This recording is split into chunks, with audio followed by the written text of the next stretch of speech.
Chapter 4803. Lu Yin was extremely beautiful. She must be in disguise, unlike what she looked like in the surveillance video. But the only person Xiao Fei could be so inseparable from was Lu Yin. Rick thought about it carefully and didn't receive any news that Suyu was in danger. If Lu Yin wanted to kill him, Suyu would have died last night. He couldn't figure out Lu Yin's motive. But hearing that she had left, Rick was completely relieved. Guards. Yes, boss. Return the 83 million that came in last night, the same way as it came. Boss. This. His subordinates didn't seem to understand their boss's move. They thought it would be stupid not to make money. Do as I say. Rick didn't explain further and carried out his orders. Yes, boss. On the private plane, Lu Yin leaned against Xiao Fei's chest and played games. It was one of Xiao Fei's favorite games. The game was a bit boring and monotonous, but the good thing about it was that you could never reach the end of the level. So, whenever Xiao Fei was bored, he would take it out to play a few levels. It was a good way to kill time. Seeing him enjoying the game, Lu Yin joined in. She snatched the game from Xiao Fei's hands and leaned into his chest, as if he was her sofa. Xiao Fei enjoyed it. If there was someone in the world who dared to have intimate contact with Lu Yin, then it must be him. Ding. A message appeared on Lu Yin's watch. Text message. Xiao Fei reminded her. Look at it for me. Lu Yin continued playing the game without a care. Xiao Fei unlocked the password, opened the message, and said, "The 83 million yuan you spent last night has been refunded." But Lu Yin didn't seem surprised at all. She just smiled. Rick, he's a good person. It's good that he didn't dare to take it. Have you ever dealt with the Chris family? Xiao Fei wasn't familiar with Rick's family. It was the biggest Chinese mafia family in the U.S. Rick's brother was in charge of many mafia businesses. We don't have much contact with each other. The Chris family is very low-key, and Rick is even more low-key. However, he's still one of us. He's brother-in-law's brother. Lu Yin knew the relationship between Rick and Qin Chu. That was why she didn't go to other bars when she wanted to spend a lot of money on drinks. However, he would rather give the money to Rick's bar. After all, the money did not flow out. She didn't expect Rick to be so obedient. As soon as he found out it was Lu Yin's money, he went back the way he came. This comforted Lu Yin. If she had any contact with the Chris family in the future, she would definitely return the favor. Xiao Fei wasn't interested in Lu Yin's business. He was never interested in her business.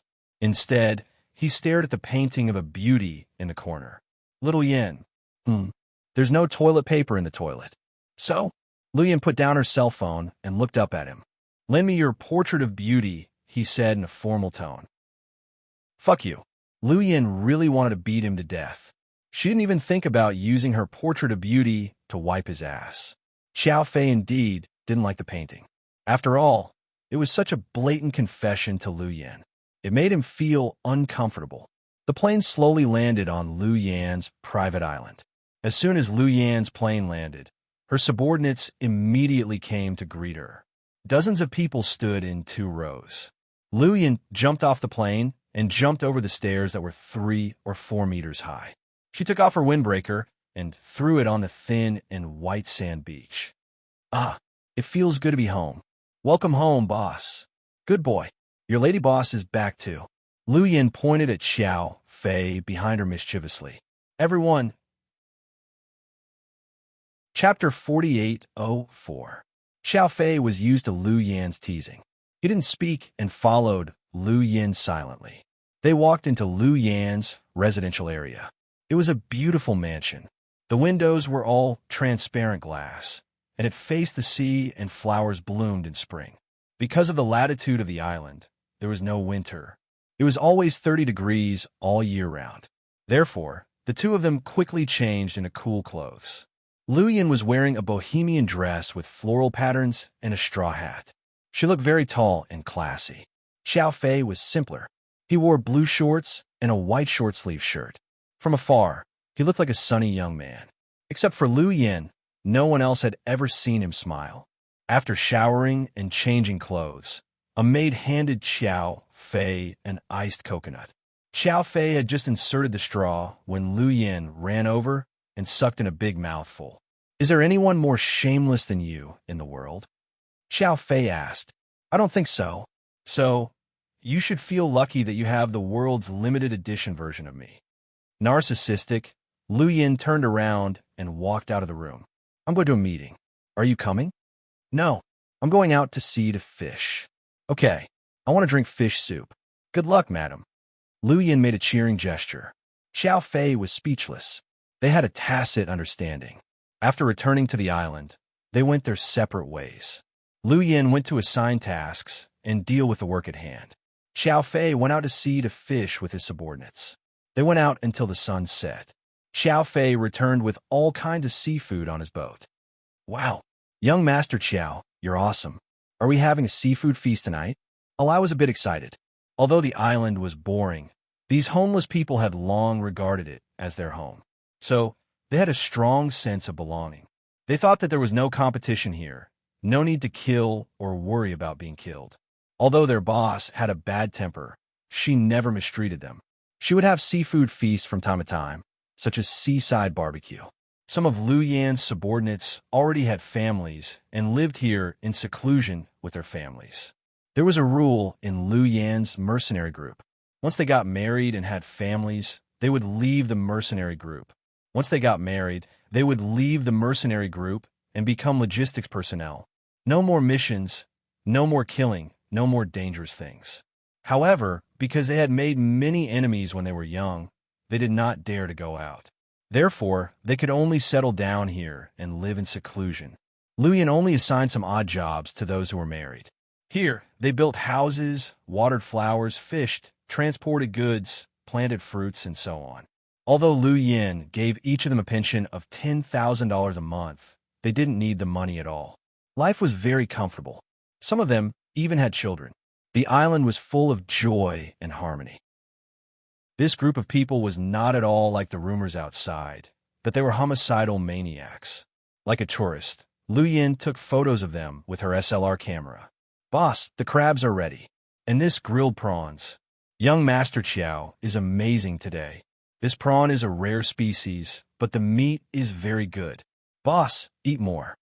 Alai came over with a tray and placed the grilled prawns and steamed crabs before Lu Yan and Xiao Fei. Don't be so busy. Go and eat. Okay, let me know if you need anything. Alai jogged away and drank beer with his brothers. Looking at the happy scene on the island, Lu Yan sighed.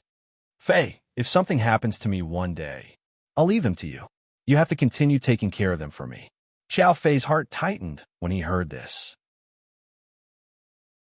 Chapter 48:05. To her surprise, Xiao Fei shook his head firmly. That's impossible. Don't count on me. Lu Yan glanced at the man leaning against her back. What? You're gone? If I die, you won't care about my people? Psycho Xiao, how can you be so heartless? Do you think I'll marry you when you're like this? It's a risk. Huh? Then Lu Yan grabbed Xiao Fei's ears with both hands.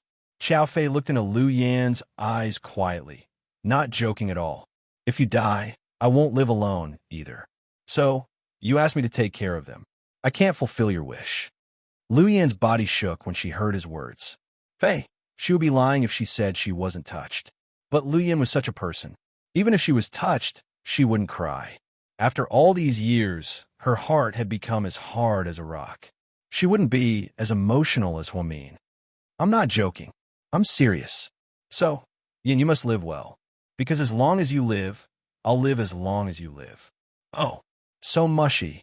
I'll stop joking with you. You're so emotional. Lu Yan blushed. She let go of Xiao Fei and jumped down from his arms. The fearless Lu Yan was afraid of Xiao Fei's words of love. Jumping down from his arms, Lu Yan ran toward her buddies, not far away. When the group of males with excessive hormones saw their boss coming over, they became even more excited and raised their cups to drink to their heart's content. Loud voices came from not far away. The men asked in unison, "Who's the most beautiful woman in the world?" Then Alai stood on a stool and raised a bottle of cold beer, shouting, "I'm the most beautiful woman in the world."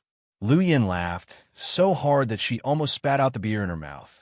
Then she yelled, "I don't know if I'm the most beautiful woman in the world, but I'm sure you guys are the best bootlickers in the world." At this moment, there were no more fights on the island, No more cheating, no more traps, and no more bombs that could explode at any moment.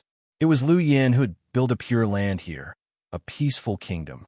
He wanted to give this group of people who had no one to rely on an eternal home. Xiao Fei put his arms behind his head as a pillow. Then, he lay on the bench and looked up at the sky. After sunset, the beach became even more gorgeous. The sun had already disappeared behind the clouds. It even brought with it a touch of golden red at the edge of the dark clouds. Seagulls flew past in twos and threes. Listening to the sound of the rising and falling tides, there were no more distracting thoughts in his heart. Xiao Fei used to think that Lu Yin was his woman, his love, and his life partner. Even now, they still felt that Lu Yin was their God and their faith. He was someone who could bring them peace and tranquility. That was why his woman was so dazzling.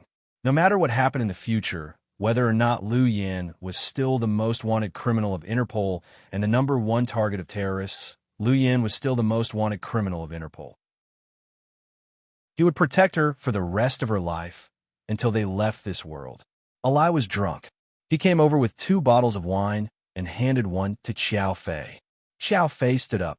Alai was a little muffled. "Young Master Xiao, come, let's have a toast. Today was really fun." Xiao Fei took it obediently. Speaking of which, Xiao Fei wasn't very familiar with Lu Yan's subordinates because he had always been a man of few words. Even if he stood here as Lu Yan's fiancé, he still didn't show off or stand out. "Young Master Xiao, I'm a servant. There are some things that I know I shouldn't ask, but today, with the help of alcohol, I want to ask you something on behalf of our boss." "Go ahead." Chapter 48:06. Alai fell onto the bench in a daze, spilling a lot of wine from the bottle. "When are you going to marry my boss and give her a title?" Hearing this, Xiao Fei chuckled. "Young Master Xiao, I'm not joking. I'm serious. Look, you've been with my boss all these years. You eat and live together every day. Everyone knows you two are a couple, but your family hasn't said anything or given you a betrothal gift. If you live with my boss every day, your reputation will be tarnished. Why don't you get married soon? We can attend your wedding." Then Alai burped. When he was sober, he would never dare to ask Xiao Fei these questions. It wasn't because he was afraid of how powerful the Xiao family was, but because he knew Xiao Fei was very powerful. He had saved Lu Yin from danger several times. With his abilities, they all admired him. Alai was scolded the most by Lu Yin, but he also went on missions with her the most. They were very close. They didn't dare to have ordinary romantic feelings for Lu Yin. After all, in their hearts, Lu Yin was already a god who could do anything. So, her sacred status was unshakable. However, no matter how powerful Lu Yin was, she was still a woman. She had to have her own home sooner or later. Lu Yin gave them a pure land and a home. Naturally, they hoped Lu Yin could have her own home, get married, and have children. They even hoped she could be a gentle mother and live an ordinary life. So, under the influence of alcohol, Alai came to question Xiao Fei. He thought Xiao Fei would be cold, but to his surprise, Xiao Fei smiled. "Hey, young Master Xiao, I'm serious. I know I'm just a servant and don't have the right to interfere in the matters between masters. But my boss is really good. You can't miss this opportunity. So, young Master Xiao, you must seize the opportunity. It's not that I don't want to seize the opportunity, but your boss won't give me a chance. How about you drug your boss tonight and let me have sex with her first?" Xiao Fei teased him. Alai was so scared that he woke up half of his drunkenness. "I can't do that. If I do that, the first thing my boss will do when she wakes up tomorrow is to chop me into pieces." He knew Lu Yan's temper. If Lu Yan's first time was drugged, she would definitely give it to Xiao Fei. How would she be willing? With that little temper, wouldn't she blow up the entire island? "You brat, what are you doing here? They're drinking with you over there. Get lost." Alai was about to say something when Lu Yin grabbed him and threw him out. That strength was enough to make any man submit. Alai was so scared that he ran away, not daring to mention what had just happened. Sitting across from him, Lu Yin asked with a grin, "What did this little bastard say to you?" "Ah, he said that after seeing me for so long, he still can't get his hands on you. His heart aches for me. and he wants to help me get some knockout drugs so that he can rape you tonight. Bullshit, are you serious? That little bastard dares to say that? Luyan obviously didn't believe him. Well, I think that's a good idea. Why don't we give it a try? Chow Fei smiled. Test your ass. You better get rid of those messy thoughts. Chow Fei sighed slightly. He took Lu Yan's little hand and rubbed it in his palm. Yin, when the time comes, you'll fall to the ground. You're a little white melon that's almost ripe. If you don't let me pick you, you'll fall to the ground and become a rotten melon. That's a fucking analogy. If you want to fucking sleep with me, just say it. Don't use an analogy with me. Yes, I want to fuck you. So what? Do you dare? Chow Fei used the most clumsy method to provoke her. Chapter 4807. Normally, Lu Yan wouldn't be fooled, but today, she was drunk. Moreover, Lu Yan didn't have any scruples in her own territory, so she was in high spirits and drank a few more glasses. Chow Fei provoked her, and she immediately jumped into the trap. Fine, I'm not afraid of you. Choose the place. Say the beach, the bedroom, the ammunition depot, or the tower. Chow Fei, forget about the ammunition depot and the tower. It's not safe. We don't want the beach either. There's so many people. Let's go back to the room and take our time. Chow Fei smiled sweetly. Okay, let's go. Whoever backs off today is a coward, Lu Yan said boldly and threw herself into Chow Fei's arms. Then, the two of them left. Everyone was well aware of what was going on between the two of them. Some of them even thought that the two of them had slept together. Only his bodyguard, Duke Aeljin, knew that young Master Chow was suffering because he hadn't had sex yet. Along the way, Chow Fei was a little excited, although he knew that he would have sex with her sooner or later. But the earlier he ate, the better. In fact, he was conflicted with every step he took, afraid that Lu Yan would change her mind at the last minute. It wasn't like she hadn't done this before. In Lu Yan's private mansion, Chow Fei carried her to the top floor. The two of them didn't have time to take a shower or even take off their clothes. Chow Fei released the primordial force that he had been holding in for too long and pounced on her. Lu Yan didn't dare to show weakness. She was originally on the bottom, but she suddenly flipped over and stood on top. The two of them kissed passionately. Chow Fei felt as if there was a ball of fire burning in his body. His big hand was placed on Lu Yan's waist, but before he could pull open the bow tie of her dress, Lu Yan's watch rang. It was very inappropriate, and not at the right time. But he still had to pick it up, because those who could dial Lu Yan's watch must have important things to do, and no one would gossip. Sure enough, Lu Yan pushed Chow Fei away and suddenly stood up.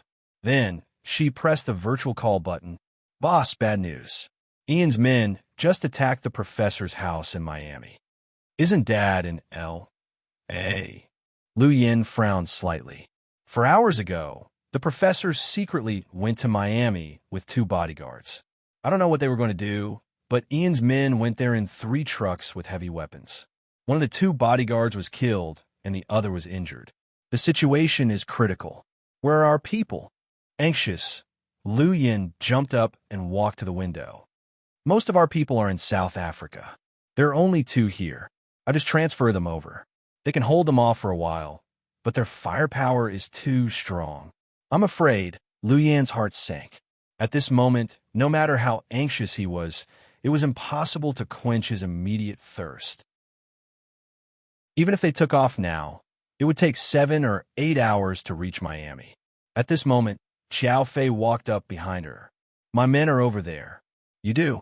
Lu Yan looked back with surprise in her eyes. Saving people is more important. I'll make a call.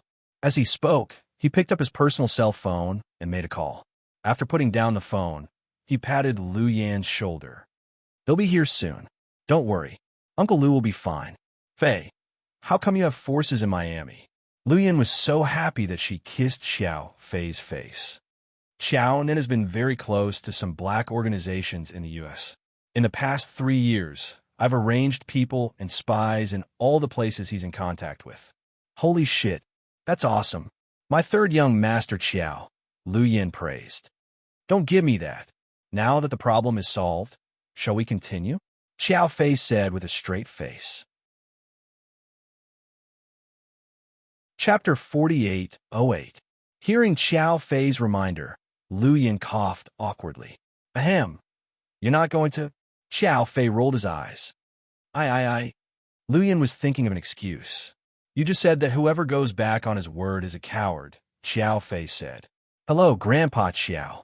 Xiao Fei, look at how beautiful the moon is tonight. Do you want to continue drinking? I have a bottle of 100-year-old peach blossom wine. Do you know how much it costs outside? 30 million yuan a bottle. I bought it from the top winemaker in the country. Do you want to drink it? After being disrupted by the phone call, Lu Yin was no longer in the mood to continue drinking. She was sober from the alcohol, so she suggested to continue drinking. Xiao Fei didn't want to ruin her mood, so he nodded. Okay, come and get the wine. Bring me my bottle of peach blossom wine. Also, get some side dishes. Yes, boss. 20 minutes later, on the top floor of Lu Yan's private residence, the two of them were drinking on the exquisite Japanese-style tatami. This was the highest place on the entire island, and the top floor was made of transparent glass, giving them a perfect view of the stars and the moon. A bottle of wine and 4 exquisite side dishes. Lu Yin was in the mood to coax Xiao Fei. She took the initiative to fill his glass. Then, she purposely imitated the coquettish voice of online streamers and said in a coquettish voice, Baby, don't be mad at me, okay? If you talk to me like this, I'll throw up. Xiao Fei was still serious. Damn, you're a bitch. You want to throw up when I talk to you like a spoiled child, right? Then I'll talk to you with force from now on. Xiao Fei smiled but didn't say anything. He raised his glass and sipped. Lu Yin looked at the man opposite her. In her heart, her man had always been excellent. He was handsome, good at fighting, quiet, and low-key. He fit her requirements perfectly. Most importantly, they had been childhood sweethearts for many years. She had known Xiao Fei longer than her sister and brother-in-law, which was one of the reasons why she was proud of him. Fei, all these years, have I never told you what the thing in my father's hand is? Shoo. Xiao Fei knew what she wanted to say, but he didn't want Lu Yin to open her mouth. Lu Yin smiled with a wine glass in her hand. Don't worry. This room is equipped with the latest anti-eavesdropping system developed by my dad. Even the most advanced countries can't crack it. Then, she smiled bitterly. Sometimes I really hate my dad. Say he's an old man in his old age. Instead of enjoying his retirement, what's the use of studying those lousy things? Look at those old people in our country. After they retire, they play chess and drink tea all day long. They can even go square dancing and flirt with beautiful Andes. How magical is that kind of life? Xiao Fei was speechless. On the other hand, talks about bombs all day long. Sometimes I wonder if I'm a bomb spirit created by him, Lu Yin said. Xiao Fei almost burst out laughing. Hold it in, don't laugh. I'm serious. If my dad chose to live like an ordinary person, would I be able to?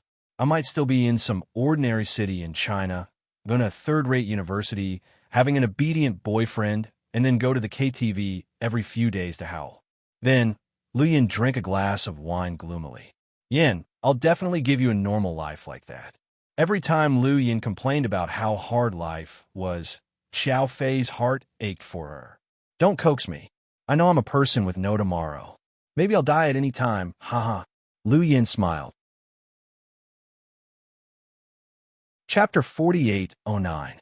Don't talk nonsense.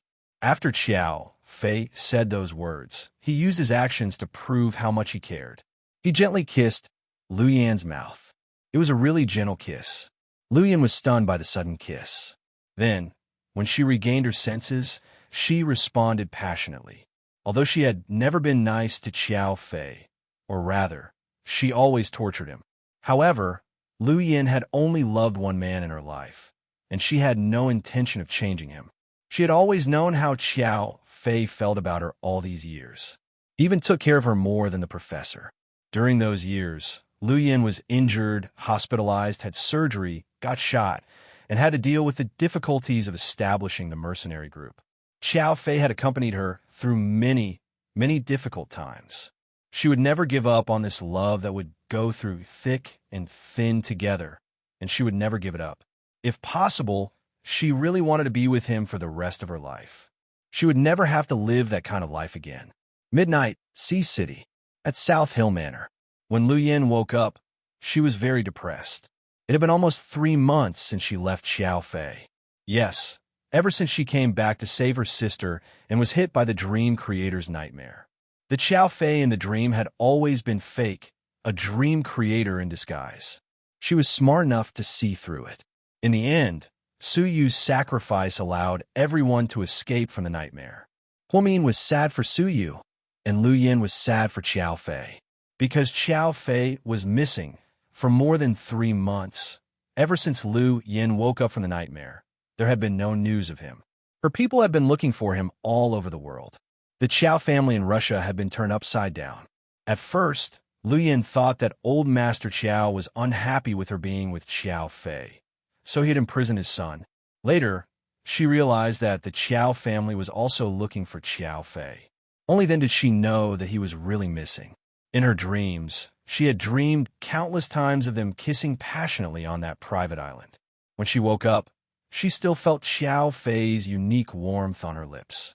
However, Lu Yin knew that this was a dream. She got out of bed gloomily.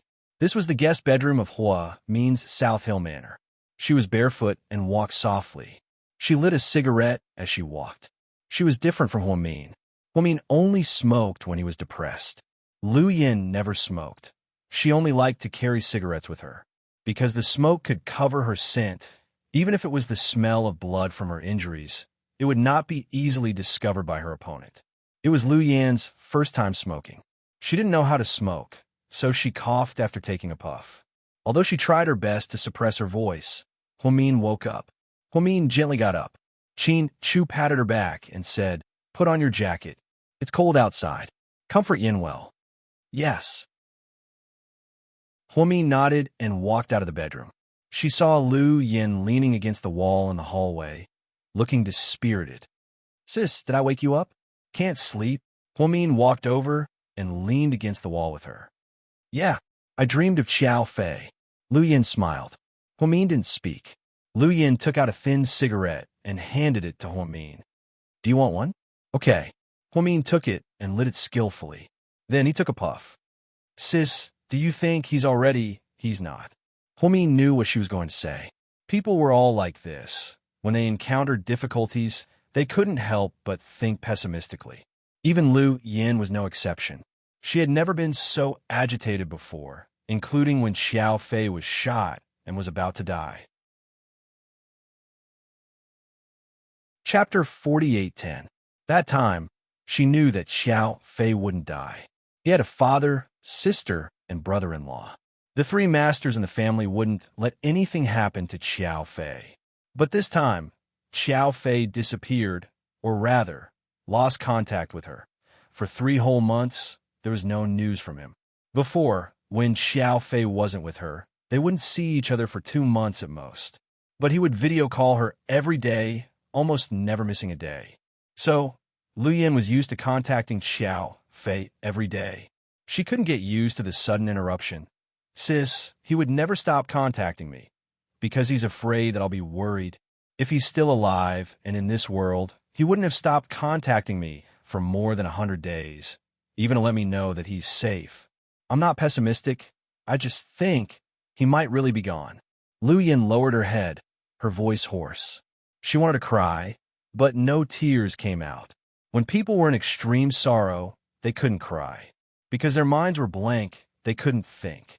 Huo Min understood Lu Yin's feelings, because she had experienced Qin Shu's plane crash and didn't come back for 4 years. "Yin, I know how you feel. Qin Shu also disappeared, and no one found his body. For 4 whole years, it didn't give up. Do you know what kind of faith it is? You've only been gone for 3 months. Don't be so pessimistic." "Sis, I'm so scared." Lu Yin threw away the unfinished cigarette, and it fell to the ground. Then, she threw herself into Huo Min's arms. She was such a strong person, but at this moment, she needed a warm embrace to heal herself. Huo Min's heart ached. Afraid that the cigarette in his hand would burn her, he quickly threw away his cigarette butt. He stepped on it and gently hugged Lu Yin. "Listen to me, Yin. We're not that weak, so don't be defeated by everything in front of you. I'm the best example. I spent 4 years waiting for Qin Shu to come back. I believe Fei is still alive. He's still waiting for you, waiting to grow old with you. If I can see Fei again, I'll marry him and have children with him immediately. Lu Yan looked up with tears in her eyes. Huamin nodded. Then came Lu Yan's silent sobs and Huamin's endless heartache. Lu Yan was very sad about Xiao Fei's disappearance. After all, even with Lu Yan's strength, she couldn't find him, which made people feel pessimistic. But who knew that Xiao Fei was only missing? After all, there was still hope for him to come back alive. But Su Yu, in order to save everyone, Su Yu really stayed in the nightmare realm forever. Although he tried his best not to think about it, the slightest thought of it would cause him to feel pain. Huamin felt as if millions of silver needles were stabbing his heart, making him want to die. After comforting Lu Yan for a while, Huamin watched her go back to her room quietly. Relieved, he returned to the master bedroom. When she returned, Qin Shu had already gotten up. Looking at the time, it was 1 a.m. Qin Shu poured a cup of warm water for Huamin and handed it to him. "Honey, why aren't you sleeping? I'm worried about you too." "How's Yin?" Qin Shu asked. "She's not doing well. She thinks Fei is dead." Huamin sighed slightly. "He definitely can't if he's dead. I feel like he was kidnapped." "Oh, honey, do you have any clues?" Huamin leaned over and sat on the edge of the bed. Holding Qin Shu's arm, he looked excited. Chapter 48:11. Qin Shu looked at Huamin guiltily. "I don't have any clues. It's just a guess." Huamin's eyes dimmed. "Yes, if even Lu Yan couldn't find him, who else in the world could? You're not in good health. Go to bed early. Rick and I are investigating Fei's case. If we have any news, we'll inform Yin immediately." "Okay." Huamin didn't want Qin Shu to worry, so he went to bed obediently. After giving birth to Qinghua, Huamin's body hadn't been in good health. The main reason was that she had cried too much during the confinement period, which left some hidden injuries in her eyes, and she didn't have enough blood. Therefore, it had been almost 3 months since she gave birth, but her body had been weak. It was worse than when she gave birth to the twins. After the baby was born, Qin Shu's parents and a nursery nurse took care of him. Huamin couldn't get over Su Yu for a long time, so he fell seriously ill. Qin Shu could understand Lu Yan's feelings, but his heart ached for his wife. So, after coaxing Huamin to sleep, Qin Shu called Rick, who was far away in the States. Rick had been in a semi-retired state ever since Cece gave birth to Jean. Like Qin Shu, Rick had become a slave to his daughter. He wasn't willing to take on any business in the underworld and lived a semi-retired life. If Qin Shu didn't need his help, he really wanted to be an ordinary father. Qin Shu contacted Rick again, and the two analyzed the scattered clues before Xiao Fei went missing. Until midnight at 6 a.m., Lu Yan ran down the mountain from South Hill Manor to Su Yu's former private mansion. The journey was at least 30 miles long. But who was Lu Yan? Her physique was even better than that of a Special Forces soldier. She was wearing a white Nike sportswear, a black baseball cap, and white running shoes, and heard someone knock on the door and opened it in a daze. He was slightly surprised when he saw Lu Yan. Goddess Lu Yan, I'm so hungry. Is there breakfast? I will do it right away." With that, and turned around and ran into the kitchen. After Su Yu fell into a coma, Shaoan stayed by his side and refused to leave. Su Yu's house was now slightly empty.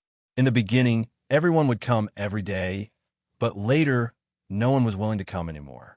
It was not because she had forgotten about Su Yu, but because she missed him too much. Therefore, no one dared to come. Lu Yan ran to find him, and was the only person she was familiar with here other than her sister's family. She wanted a freeload breakfast. Just then, Lu Yan's watch lit up. She received a mysterious text message. "Do you want to see him? Follow the address, one person." Lu Yan panicked and left Su Yu's house without saying goodbye. Following the address, Lu Yan came to an abandoned ship factory by the sea in a remote part of Sea City. Then, every few minutes, she would receive a mysterious text message. She followed the text message and kept walking. She walked to the top of the abandoned ship. Then, she saw a black suitcase. When she saw it, Lu Yan's heart sank. Then, a huge sense of panic spread from the bottom of her heart. At this moment, the mysterious text message came again. Open it. The person you want to see is inside. But I promise you'll never forget it. Luyan didn't dare to open it. This scene was too familiar. She was especially afraid that it contained Xiao Fei's body. She raised her hand and scanned the suitcase with her watch, eliminating the danger of a bomb. Then, she walked toward the suitcase step by step. After 10 seconds of silence, Lu Yin opened it with both hands. It was empty. Then, a familiar voice sounded behind her. Hey, silly girl, I'm here. The person was wearing a navy blue Russian military uniform. He had short silver hair and was holding a black phone in his hand. Lu Yin turned around abruptly. The moment she saw clearly, tears streamed down her face.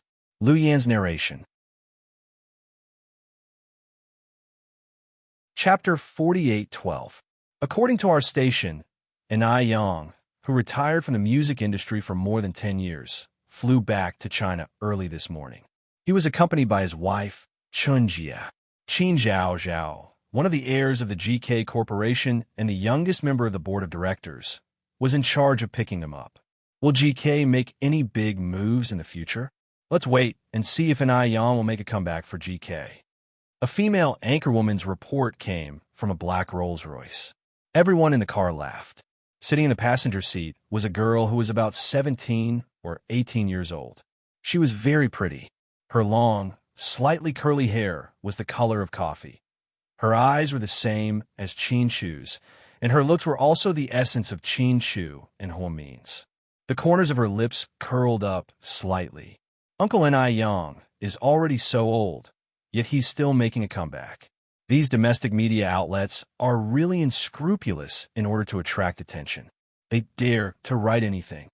And Ai Yang was in the back seat. Although he was almost 40 years old, he took good care of himself. He put his hand on Chun Jie's hand and looked at the familiar scenery outside the window. He sighed. I haven't been back in a long time. How's my sister? Pudding nodded. Mom, she's fine. Where's Little Bean? She's doing an internship at Southside and helping out Mom. And Ai Yang sighed. I didn't expect one of you to go into business and the other to study medicine.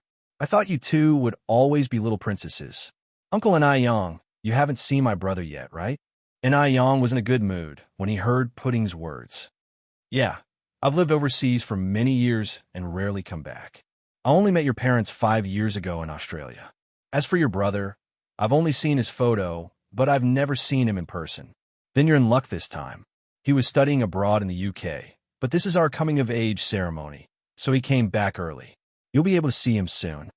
Chun Jia was excited and couldn't suppress the joy in her heart. Great, I'll be able to see everyone again. The car slowly drove into South Hill Manor.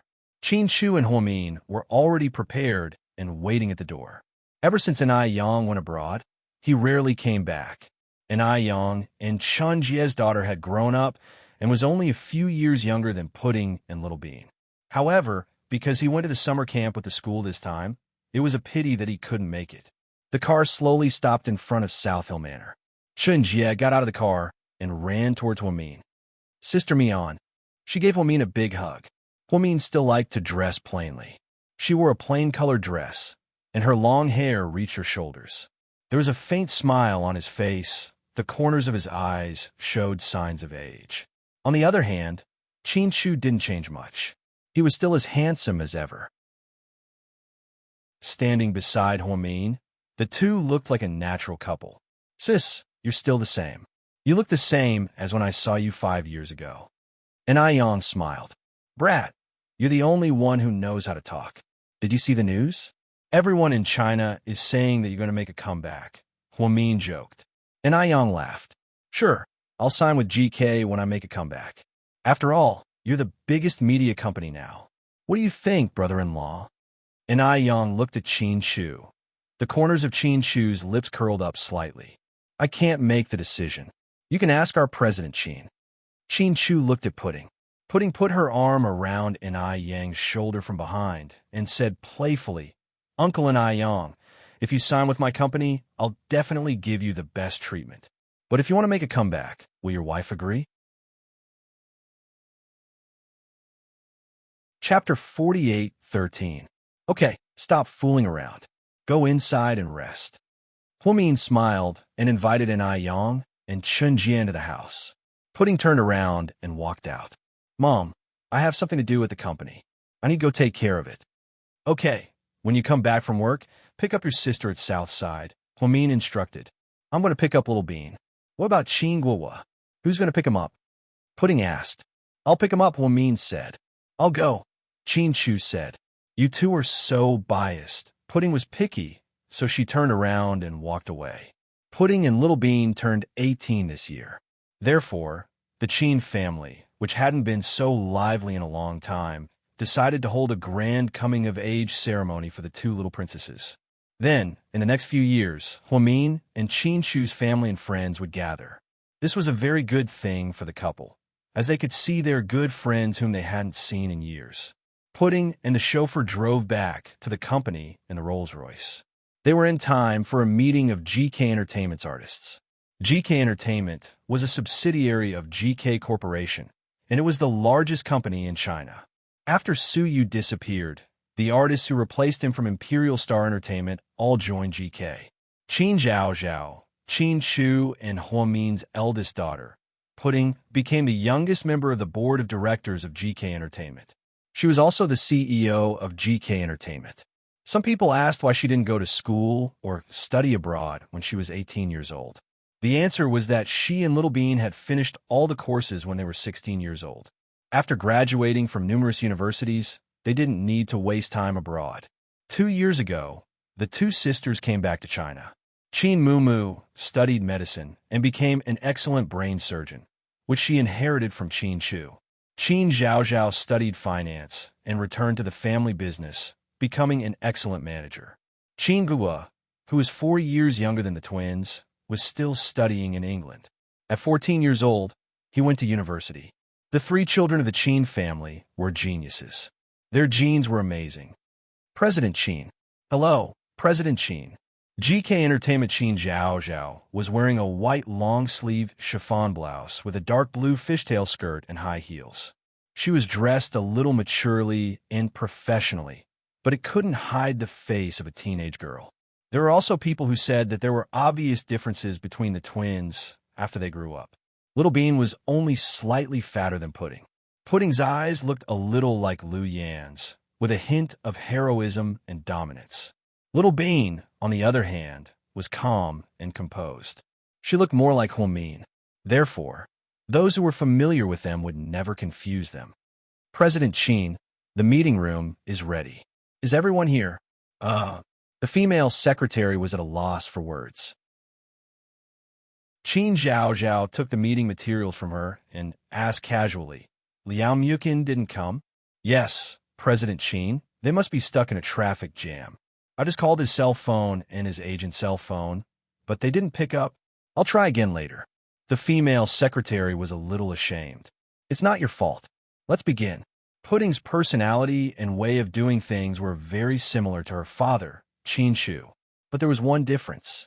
Qin Chu was more or less the same when it came to work and life. He didn't talk much and was more cold.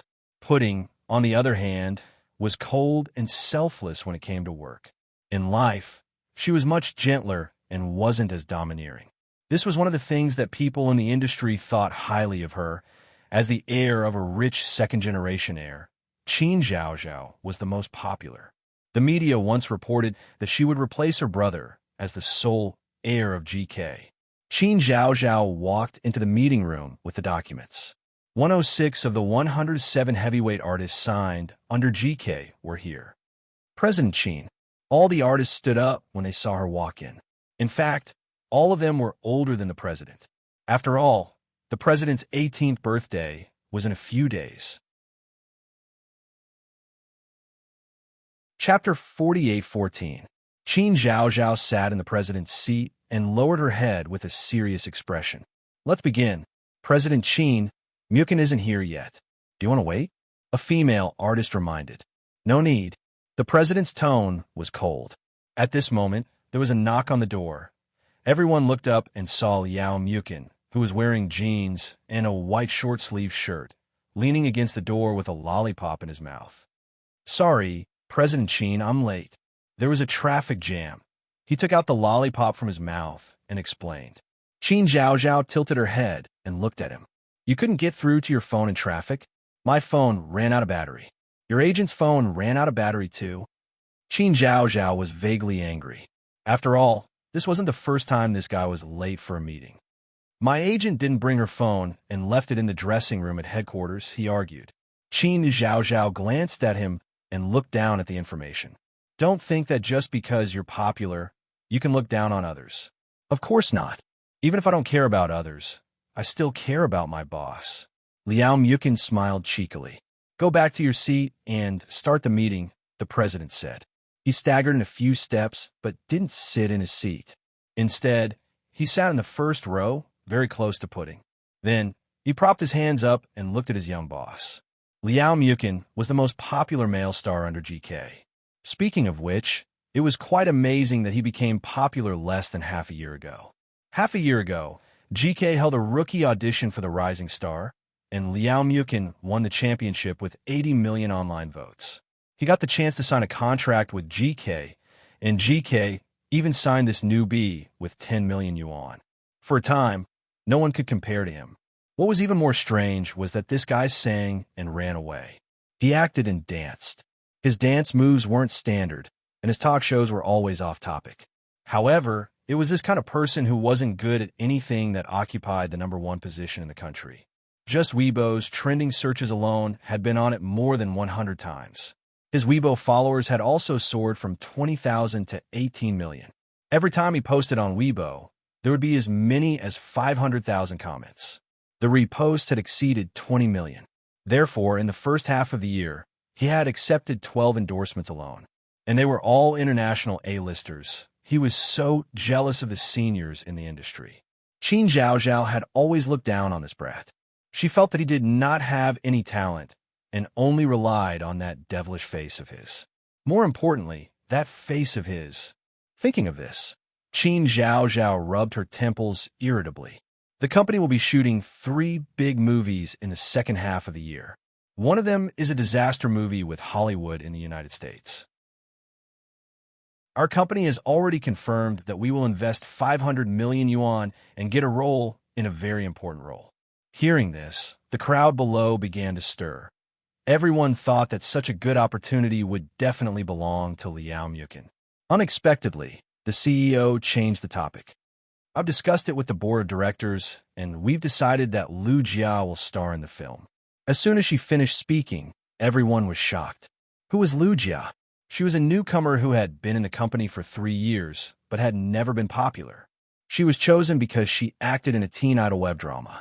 Because of the high viewership, she was chosen by GK's agent. After he entered GK, the company messed up a few projects, but he never got famous because he couldn't find a suitable persona. In terms of popularity and appearance, he couldn't compare to Liao Mukin. President, I have an objection. Liao Mukin took out his lollipop and raised his hand again. Speak. The young CEO glanced at him from the corner of her eyes. Why not me? He dared to ask. He was so direct and asked the CEO in front of everyone. Chapter 48:15. Qin Zhao looked at the dazzling superstar below the stage and said calmly, because you're not suitable. No one dared to make a sound, and the room fell into silence. Liao Mukin raised his chin provocatively and continued to question her. How am I not suitable? She stared into his eyes and said mercilessly, because you have no talent and no morals. Look at yourself. As a superstar, you sing out of tune, you can't keep up with the rhythm of your dance, you're offline when you're acting, and you even filmed a car accident on a variety show. How dare you ask me that? But if I'm like this, I'm still a superstar. No matter how good other people are, they're not as popular as me. I have the biggest contract in the company, I get the most money, I have the most endorsements, and I make the most profits for the company. Also, President Qin, I want to ask, if you don't like me, why did you spend so much money to sign me in the first place? The guy almost said, aren't you slapping yourself in the face with money? At this moment, oh no, we should call her Little President Qin now. Little President Qin's face darkened bit by bit, since she was young, very few people spoke to her so rudely. Even her sister, who always dissed her, didn't dare to cross the line like this. This condescending fellow was really, "Myokin, don't you think you've crossed the line? Do you know that little President Sheen is President Sheen's most beloved daughter? It won't do you any good to offend her." The female star beside him cautiously reminded the guy. However, the guy smiled slightly and said, "Don't worry, I'll go somewhere else if you don't want me here." Of course, he didn't let little President Sheen hear what he said. The young female president stared at him for 5 seconds and finally said, "It was my decision to sign you, but I won't let you embarrass GK." Then, she went back to reading the documents and continuing the meeting, ignoring the man. Back then, when they had signed him, the board of directors had not objected to it. It was because this kid was very popular. He was a veritable superstar. However, Qin Shu was once curious why his daughter signed superstar. It wasn't her style. Of course, Pudding always had a secret that Qin Shu, Huamin, and even Little Bean didn't know. That secret was naturally related to Liao Myokin. But ever since he came to the company, every time he went against her, she found him an eyesore. She didn't want to terminate the contract. She was conflicted over and over again. After the meeting, President Qin did not forget to remind his secretary, "That guy is late. Remember to deduct his salary." "Okay, CEO Qin." Then, she got up and was about to leave with the information bag. Chairman Qin. Behind him, the man's playful voice sounded again. She stopped but did not turn back. "Anything else?" "President Qin, I heard this weekend is your coming-of-age ceremony. I wonder if I'm lucky enough to be invited." Before he could finish his sentence, she raised her hand and interrupted. "No. Tis TSK. How cold and heartless. But even if you refuse to let me participate, I still have a way to go." He smiled mysteriously. This beautiful CEO was probably the most interesting girl he had ever seen in his life. She was only 18 years old, but she always pretended to be mature. Her style of doing things and her words were not at all like an 18-year-old. Sometimes, he would even wonder if she was a transmigrator. Chapter 48:16. The weather in the north in October was unpredictable. Normally, the sky would be clear, but as soon as a cool breeze blew, it would start to drizzle, bringing with it a hint of autumn. After the meeting, Qin Zhaozhao went back to her office to read some documents. Seeing that it was about time, she picked up her bag and left the office. The female assistant didn't forget to put a beige windbreaker on her. As she walked out, she saw a familiar face. "President Qin," the man called out politely. "Uncle Yang." The ordinary-looking man in front of her was her father's assistant and right-hand man for many years. Now, he was one of the directors of GK. Qin Shu gave him some shares and asked him to participate in the internal management of GK. Yang had been around for 2 generations. "How's the preparation for your coming-of-age ceremony going?" Yang asked with a smile. "My parents have been working on it." "That's good. I haven't seen President Qin and Mrs. Qin in a while. Come to my place for dinner tonight. My little brother is back." "Haha, really? That kid is back. Okay, I'll go with your uncle after work." Hearing that Qin Guoguo was back, everyone was overjoyed. Qin Zhaozhao got off work early. She walked out of GK and drove her white Lamborghini to Southside. GK was a big company and had countless luxury cars. When she was at work, receiving clients, or attending events, she and her dad mostly used limited edition Rolls-Royces. In private, Qin Shu liked Maybachs, and Huamin liked Audi R8s. This hadn't changed for many years. Little Bean liked the Porsche 911. She always thought that it was the most beautiful car in Porsche. Pudding, on the other hand, liked Lamborghinis with strong lines.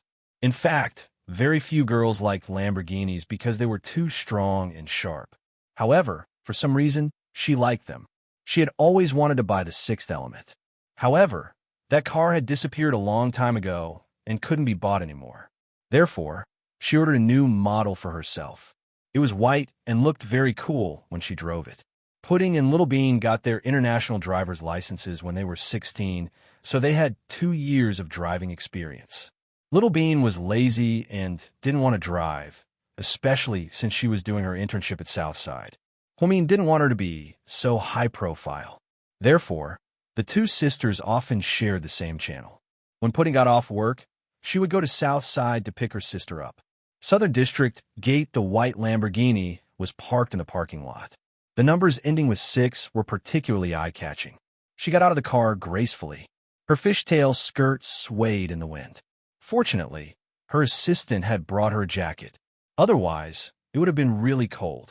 As soon as she entered the hall, the nurse immediately greeted her respectfully. "Mississippi, I'm here to pick Little Bean up," she said. Her face was cold and distant, as if she was talking to a stranger.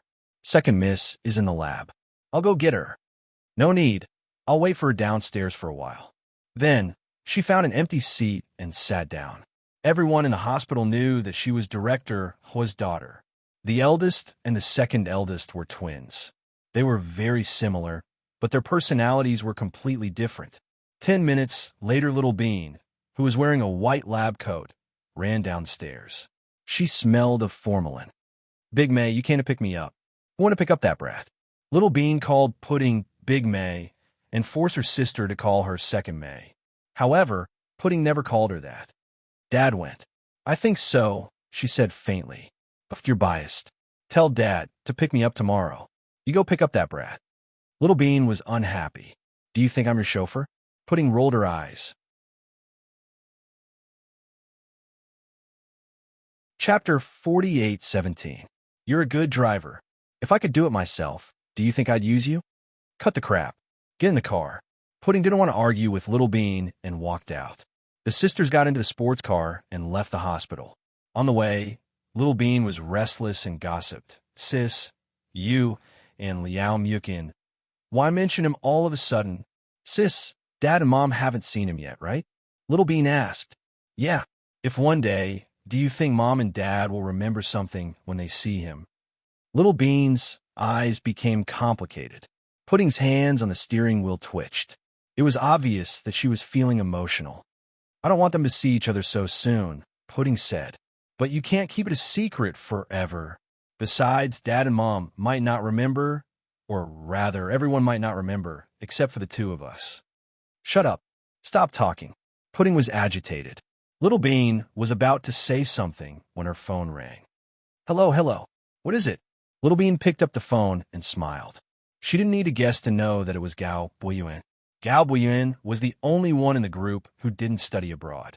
He inherited his grandfather's and father's expectations and got into the best public security university in the country. He went to university in Jing City and was said to be the most outstanding student in the group. After he grew up, Gao Buiyuan's figure was much better than when he was young. Maybe it was because he worked out often, but he became thinner and had an 8-pack. Gao Buiyuan and Little Bean's friendship hadn't changed. Although he went to school in Jing City, he had to come back every Friday and leave on Sunday night. Rain or shine, the two didn't say it out loud, but they had established a relationship. Zhu Lingling and Huimin were very happy. Gao Ran, who was promoted to the deputy director of the public security department, often came to drink with Qin Shu. The two families were as close as before. "Little Bean, you're in the car?" "Yeah, my sister is here to pick me up.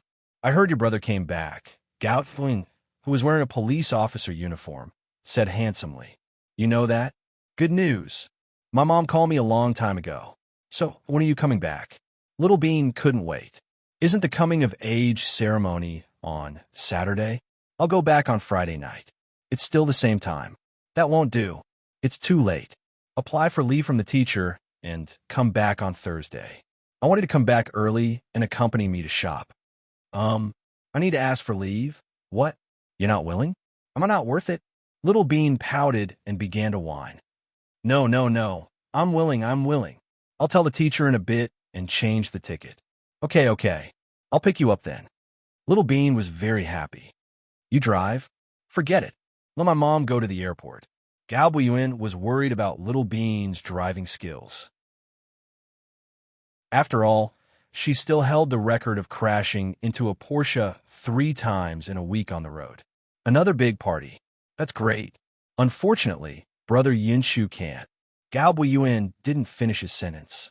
Little Bean quickly shushed him, telling him to stop talking. Don't rub salt into my wound, she whispered. After Wei Yinshu went to study in the United States, he hadn't returned for 5 years. The last time they saw each other was 5 years ago. At that time, they were only 13 or 14 years old.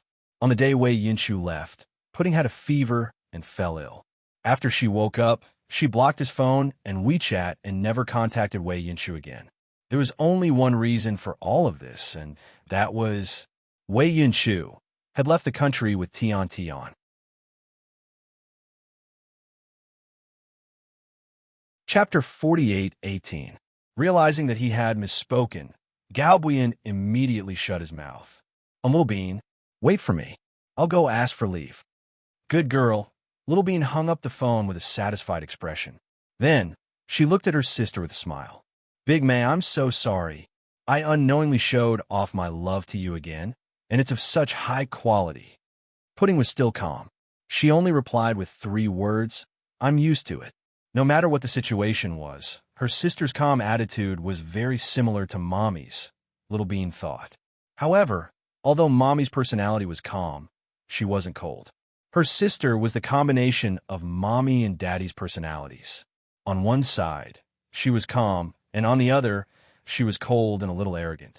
Although she was only 18 years old, she had been helping Qin Shu with official business for more than 2 years. Other than helping the family business, Pudding also had her own venture capital company and knew how to make all kinds of investments. Occasionally, she would also play the stock market. Therefore, she was the richest among this group of super-rich second-generation heirs. She was truly a little rich woman. The sisters drove back to South Hill Manor. Their grandparents, uncles, and other immediate family members were all present. They were all busy in the front and back of the house. Qin Shu drove to pick up Qin Guohua, who had just returned from Germany. Pudding glanced around, but didn't see Huamin. Grandma, where's Mommy? Pudding held the old woman's hand and asked in a low voice. Your mommy went to pick up guests. She'll be back soon. As soon as the old woman finished speaking, Huamin's car came back. She didn't drive her sports car. Instead, she used her family's Mercedes-Benz. When Pudding saw the 2 people who got out of the car, she instantly burst into tears. Little Bean ran over excitedly and tugged at the corner of her sister's clothes. Sis, look, that's... Little Bean didn't finish her sentence because she couldn't say anything else. Beside Huamin were 2 old people. Although they were almost 70 years old, they still looked so young. Lady Sue was wearing a white suit and skirt like the Queen of England. She was wearing a white top hat and carrying a branded bag. The head of the Sue family, who was also Su Yu's father, wore a dark gray Chinese tunic suit and held a walking stick in his hand. His aura was still as strong as ever. Lord Su had passed away 8 years ago.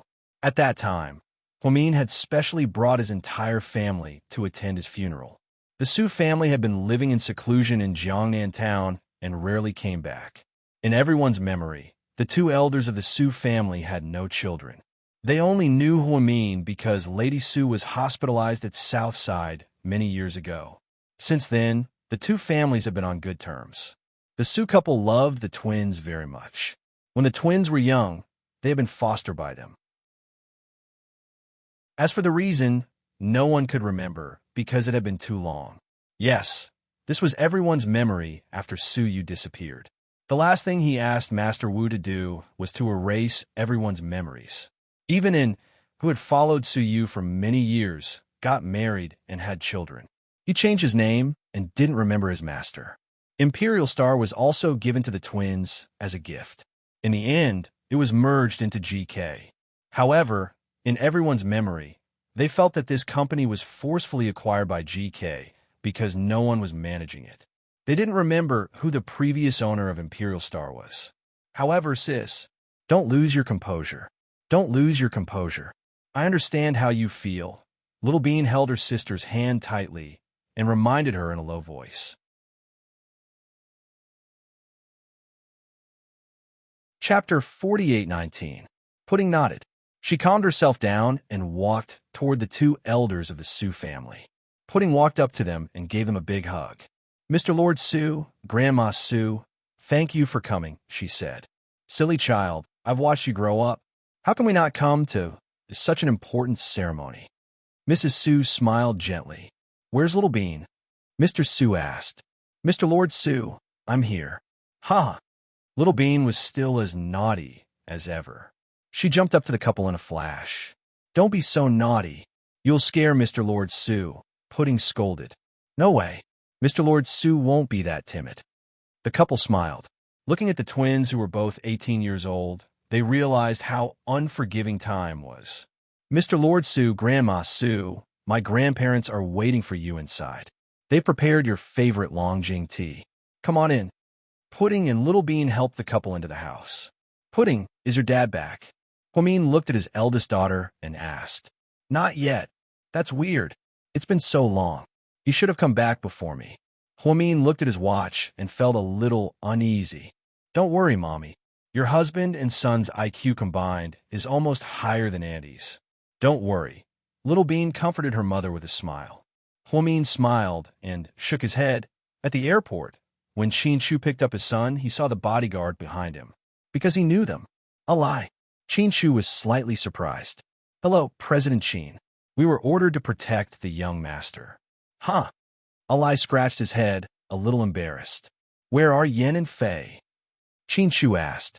They were supposed to arrive around this time, but my boss had something to do and went to Malaysia. They'll be here tonight at the latest. Qinshu nodded, pleased with Lu Yan's arrangement. In fact, his son was already 14 years old and could be considered a young adult. It was not a big deal for him to fly back to China alone. But Lu Yan was still worried, so she secretly arranged for 2 supermasters to escort them all the way back from Berlin. Dad, the 14-year-old Qin Yuyao was already 175 meters tall. If Pudding and Little Bean were described as exquisite, then this kid could only be described as beautiful. She used to think that no matter how good-looking a man was, he would only be the best in the world like Qin Shu, Su Yu, and Xiao Fei. When this kid grows up, you'll find that he alone can crush all of his male elders. How did Huamin give birth to such a handsome son? There was a period of time when she even suspected that her son was not her own. Was it a mistake, or had he been swapped?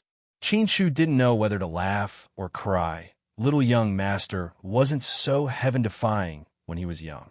Although he was extremely handsome, he wasn't so attractive to both men and women. Now that she had grown up, her face was enough to ascend to the throne of the most beautiful face in Asia. He dressed very casually, perhaps because of something in the dark. Qin Yuyao liked to wear light blue jeans, the kind that was a little shabby, but he couldn't have holes in his pants. He had severe OCD and couldn't accept holes in his pants. He only liked to wear white short-sleeve shirts on his upper body, and he loved a brand, Versace. Almost every white short-sleeve shirt had the head of Medusa on it.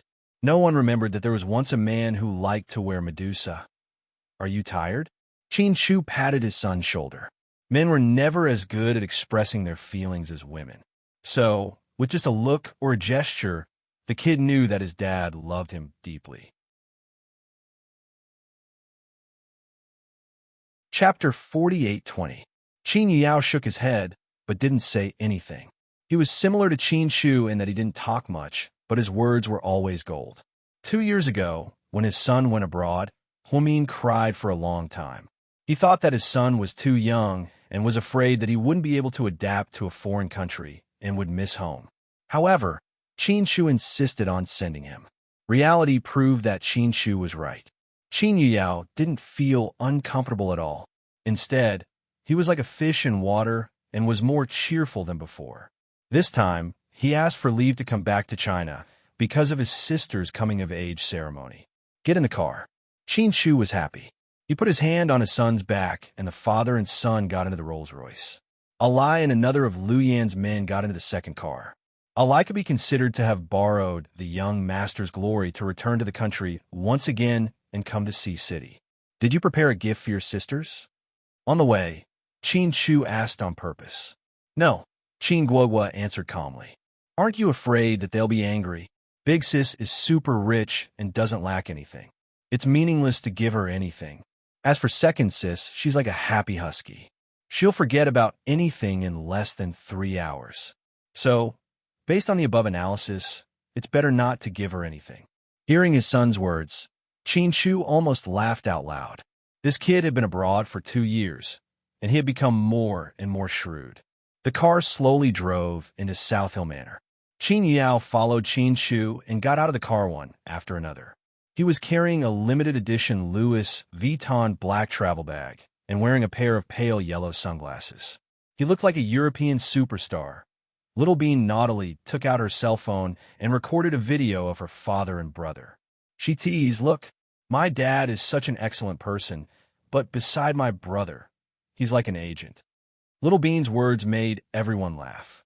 Pudding looked calm. She crossed her arms and looked at the father and son who were walking over. They were the 2 men closest to her in the world. Pudding quietly admired the 2 people who looked similar to her and felt an indescribable warmth in her heart. "That's Yu Yao. My God, he's already so tall." Lady Sue stood in front of the floor-to-ceiling window, could not help but sigh. Compared to the twins, she didn't know much about the young master. Qin Yu Yao's personality was very independent when he was young. He almost didn't need to be specially taken care of. He was the kind of person who was super free-range. When he was 12 years old, he could go abroad alone and live in a dormitory outside the school. Furthermore, it was said that he was proficient in 12 different languages and was extremely talented. Her IQ had never been measured, but a conservative estimate was that she was above her 2 sisters. She was even a little smarter than Big Sister. "My grandson is getting better and better. He doesn't look like a 14-year-old at all." Lady Qin stood proudly in front of Lady Sue. Grandma Sue, do you think my little brother is suitable to be a celebrity?" "He'll definitely have a lot of fans on Weibo," Little Bean said happily. "Nonsense. My grandson is not a celebrity. Filming and singing are so tiring. We don't lack money, so we don't want to do that kind of hard labor." Grandma rejected directly. "Dad, where's Mom?" From afar, Qin Yu Yao noticed many guests in the house. He glanced around, but didn't see his mother. He couldn't help but worry. "Do you miss your mom?"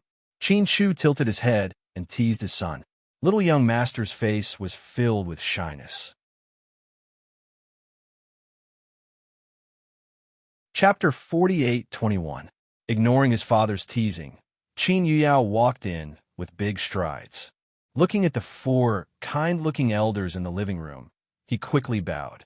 "Grandpa, Grandma, Master Lord Su, Grandma Su, you seem to have grown a lot taller." Old Master Qin's face was full of affection. However, although everyone was happy that Huamin gave birth to 3 sons, the twins were still more favored. The Qin family didn't have a tradition of favoring sons over daughters, so they naturally didn't favor sons. Pudding and Little Bean's usual teasing was just a joke. After all, the birth of their younger brother made the family laugh and feel happy. Qin Yu Yao stood in the living room and chatted with the 4 elders for a while. Then, he looked around but still didn't see his mother. He couldn't help but frown slightly. In the end, he couldn't help but walk up to Little Bean. "Foodie, where's Mom?" "Yes, you didn't see wrong." This kid rarely called the twins sister unless it was a formal occasion with many people. Otherwise, he would always call Pudding a nouveau riche and Little Bean a foodie.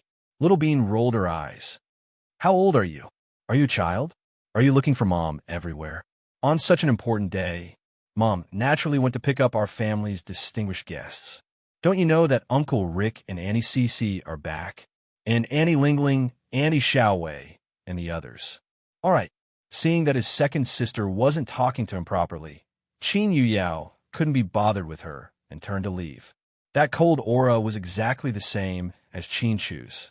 Little Bean was about to complain to Pudding that this kid came back to find trouble with his mother. However, when she turned around, she realized that Pudding, who was still here just now, had disappeared. She didn't know where she had gone. Little Bean looked around curiously. Finally, she saw Pudding in the back garden while standing in the corridor on the top floor. She was talking to someone with a solemn expression. After taking a closer look at the person beside her sister, Little Bean turned pale with fright. Then, he ran in the direction of the rear courtyard. In the back garden of South Hill Manor in a quiet corner, Pudding sat on a wooden swing with a lonely expression. Beside her stood a man with white hair. He was wearing a green-gray robe and had expensive prayer beads in his hand. "Fifth Grandpa, I still can't forget him," Pudding said in a low voice. The old man sighed slightly. "In the blink of an eye, it's been more than 10 years. I'm old now, and no one remembers me. But I can't forget you. You've lived with him for so long. But I'm surprised that the array didn't work on you and Little Bean. Later, I thought that the reason why you two weren't lured into the dream was because of the jade gourds. Although I don't know where Lu Yin got the gourds, it seems that they're really powerful. Not only can they ward off evil spirits, but they're also unaffected by any external forces. Back then, Master Wu and Suyu wanted to see each other in their dreams, and in their last conversation with Suyu. Suyu's last wish was for all his friends and family in this world to forget about him. That way, there wouldn't be any pain. Master Wu also knew that Suyu had already started his own life in another parallel world. Although this was a little heartless, it was the best choice for him and everyone else. Especially Huomin. After Suyu disappeared, Huomin couldn't walk out of that shadow for a long time. Later on, Master Wu activated the array, and everyone's memories of Suyu were erased. Only Pudding and Little Bean retained them. It also became the only secret between the two sisters and Master Wu. Even Huomin and Qin Chu didn't know about it.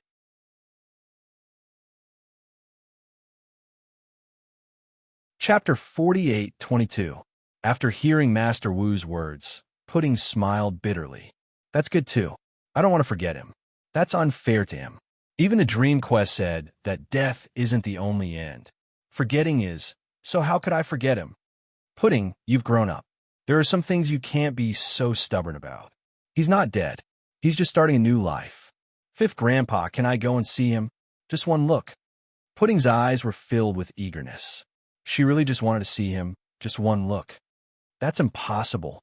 The world isn't our world at all.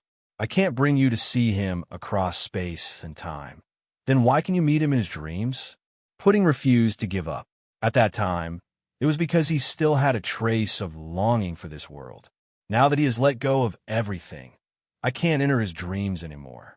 "Child, don't be stubborn. This is his life, and also your life." Master Wu's words were filled with sadness. Pudding's eyes turned red, and she felt terrible.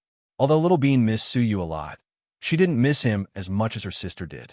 For a while, Pudding wondered what kind of feelings she had for Suyu. Was it love? Was it love between a man and a woman? Or was it dependence? Was it because she was used to relying on Suyu all these years? She thought about it for a long time, but she still couldn't find an answer. Pudding's special feelings for Suyu weren't between a man and a woman, but it wasn't kinship either. It was a special feeling. It was beyond these superficial feelings. So far, only 4 people knew about this complicated feeling. Pudding herself, Little Bean, Master Wu, and Wei Yinshu. Wei Yinshu, who liked Pudding deeply, was used by Tian Tian because of this. He felt that Pudding couldn't let go of Suyu, so she wouldn't give him any chance. That was why Wei Yinshu chose to go abroad a few years ago and cut off all contact with Pudding. The adults did not know what happened between the children. They only felt that perhaps they had grown up and had their own thoughts. Therefore, the elders didn't interfere. Originally, Jiang Xiaowei and Huomin becoming in-laws was just a joke. The main thing was whether there was fate between the children. Pudding wasn't as lucky as Little Bean. Since young, Little Bean had only hung out with Gao Buyuan. She had a clear goal and once said that she would get married after Buyuan graduated. Qin Chu and Huomin naturally wouldn't object. Zhu Lingling and Gao Ren also liked Little Bean very much. They had treated her like their own daughter all these years. As for Pudding, while she was struggling with her feelings for Suyu, she also forced Wei Yinshu to leave. She felt very guilty and felt that she had let him down. Therefore, after Wei Yinshu left, Pudding put most of her energy into GK. Therefore, in less than 2 years, GK Entertainment was already under Pudding's sole management. Qin Chu was also gratified that his daughter was an outstanding successor. Fifth Grandpa, Little Bean ran in panting. "I told you to eat less. Look at you. You're so tired after running for a while. Master Wu looked at Little Bean lovingly. Her face was similar to Pudding's, but she had a completely different personality and soul. Fifth Grandpa, you came at the right time. Persuade my sister.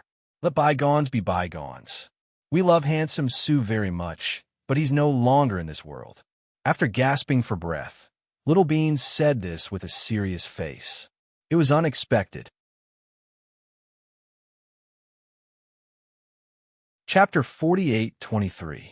Master Wu pointed at Little Bean and asked Pudding, "Do you see it? Even your second son is more open-minded than you. Pudding, sometimes it's not good to be too stubborn. The only ones who will suffer will be you and the people around you. Fifth Grandpa hopes that you can be a Buddhist girl and be as calm as your mother. My mom isn't calm, especially when it comes to handsome Sue. If she finds out the truth, no, sis, don't tell Mom. She's been in pain for so long and has finally forgotten about it. Besides, didn't we agree to give her a surprise at the coming-of-age ceremony?" Little Bean ran over and covered Pudding's mouth, afraid that Pudding would go crazy and tell Huang Mian about it again. "Forget it. Let's not talk about it. Fifth Grandpa, let's go. I'll take you in for tea." Then, Pudding and Little Bean held Master Wu's arm and brought the old man into the main hall. Although Su Yu had been forgotten by everyone remembered Master Wu and respected him. In Huomin's impression, Master Wu was an old man who liked to read fortunes and read feng shui. As for the rest, it was very vague. She couldn't remember when she met Master Wu. It was no wonder that Qin Guohua couldn't find her mother. Huomin had indeed taken the time to sneak out. She went to pick up Rick and Cece, then took little Jean to GK's private custom-made shop. She took out the custom-made evening gown for little Jean, and the little girl was overjoyed. "Annie Mian, thank you. The dress is really beautiful." Jean was actually not young anymore.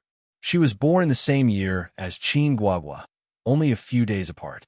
Therefore, Qin Guohua was 14 years old this year, so was Jean. It was said that she played the violin very well, and her dream was to be a world-famous musician and hold a grand concert in Vienna. All these years, in order to help her realize her dream, Rick had indeed changed a lot. Almost all of his businesses had been cleared and became official. He opened a company in the United States and even worked exclusively with Qin Shu. The family of three had just returned from their vacation in Fiji. They did not go home, but flew straight over. Other than Rick, Cece, and Jin's family, Huomin also saw an old friend, Nie Lingxian. Because she had erased her memory of Su Yu, she couldn't remember much about Nie Lingxian. She only vaguely knew that she used to be a big star. Later on, she migrated to Canada, found a Chinese husband, and gave birth to 2 boys. Nie Lingxian didn't come back to attend the twins' coming-of-age ceremony. Instead, she came back to visit her family with Cece. Therefore, the two of them agreed to arrive at the domestic airport one after the other. Huomin would pick them up, so they arrived together. Huomin felt warmth in his heart as he watched Rick wipe the ice cream off the corner of his daughter's mouth with a handkerchief from time to time. Who would have thought that such a man would become a slave to his daughter? "Rick, since you like kids so much, why don't you have another one with Cece?" Huomin asked jokingly. Cece was a little shy after hearing this. She smiled at Rick. "You tell me." Rick's face was still as cold as ever. This was comparable to Qin Shu's. He put away his white handkerchief gracefully and reached out to caress his daughter's hair. After a few seconds, he said gently, "Cece's health hasn't been good ever since she gave birth to Jean. I don't want her to risk her life anymore. Our children's matters are up to fate. We're already content with having Jean."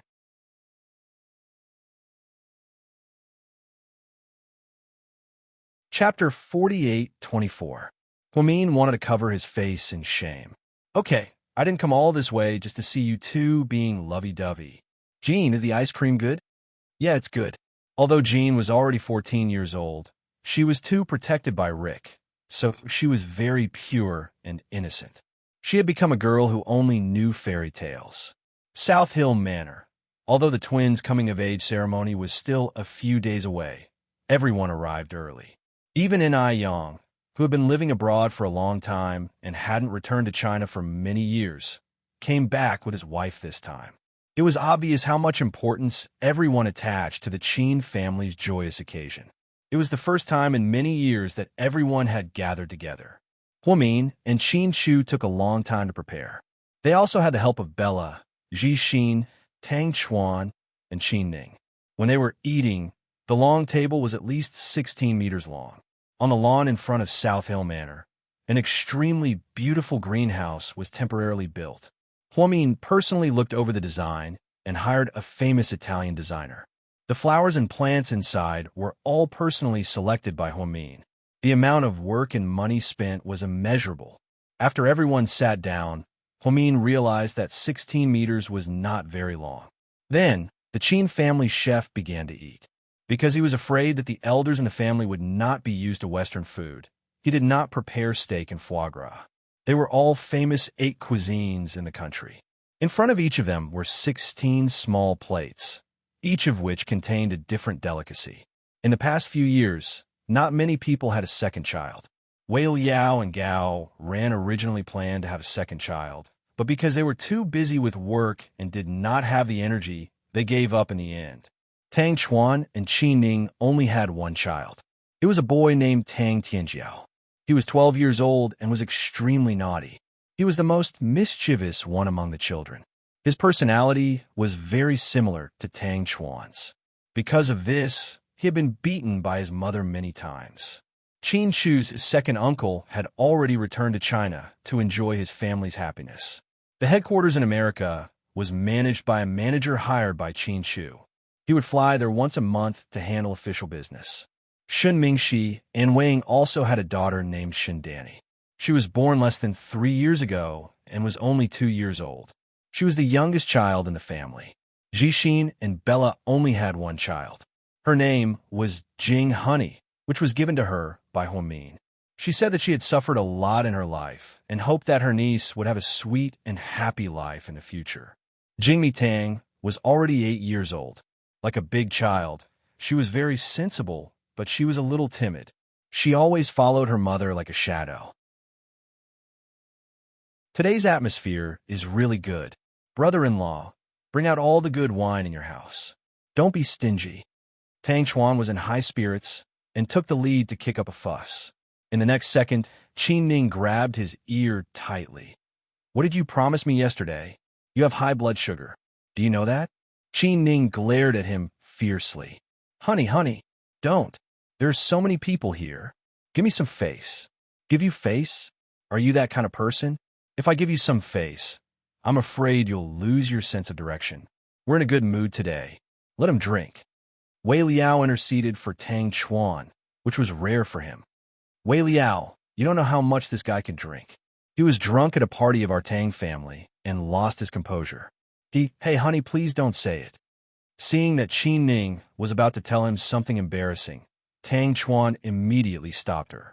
Qin Ning was famous for her ability to control Tang Chuan. He used to be the most unrestrained bastard. After marrying Qin Ning, he became a henpecked husband. While Qin Ning wasn't paying attention, Tang Chuan took out his cell phone and quickly sent a WeChat message under the table. This message was sent to Qin Guogua, who wasn't far away. He casually opened his cell phone and saw the message.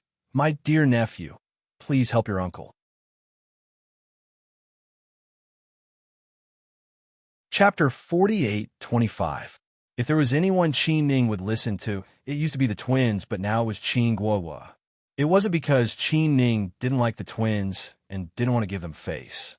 It was because Tang Chuan, that bastard, had begged the twins too many times. The more he begged them, the less they trusted him.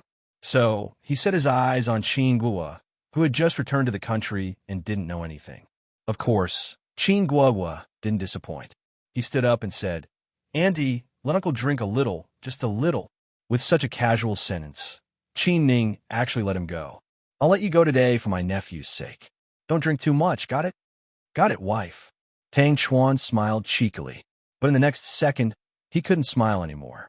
The Qin family's maid ran over in a panic and shouted, Oh no! Young Master Tang fell into the pool. Then, everyone panicked when they heard this. A few adults who knew how to swim rushed to the front. Huamin, who had experience in first aid, followed closely behind her husband. When Qin Ning ran over, her legs were weak. She was afraid that something would happen to her son. Everyone knew that there was a pool near the garden of Qin Shu's house.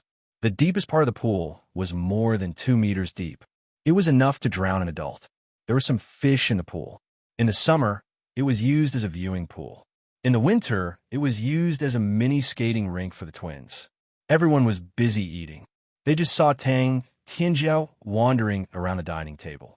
They didn't keep an eye on him for a while, and something happened. Qin Shu, Rick, Wei Liao, and Tang Chuan all rushed over. They thought that the child had drowned, but when they reached the pool, they found that there were no splashes in the pool. "Where is he?" Qin Shu asked with a gloomy face. The maid was so scared that her face turned pale. "He fell in. Did he sink?" When she said this, everyone was even more worried. Qin Shu and Tang Chuan were about to jump in. But at this moment, the water splashed and splashed. Something came out of the water. Tang Tianjiao was hugging a big koi fish as he grinned and said, Dad, you happen to be on the shore? Quick, take a picture of me and post it on WeChat Moments. This is awesome." Everyone heaved a sigh of relief when they saw that the kid was safe and sound and had even floated up. It was really a false alarm.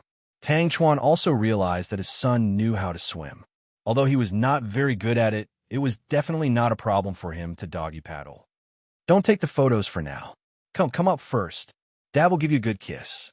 Tang Chuan controlled his temper and waved at Tang Tianjiao. A few men at the side couldn't help but want to laugh. They had a tacit understanding. After all, he knew that this was a sign that Tang Chuan was going to beat his son. There's no need.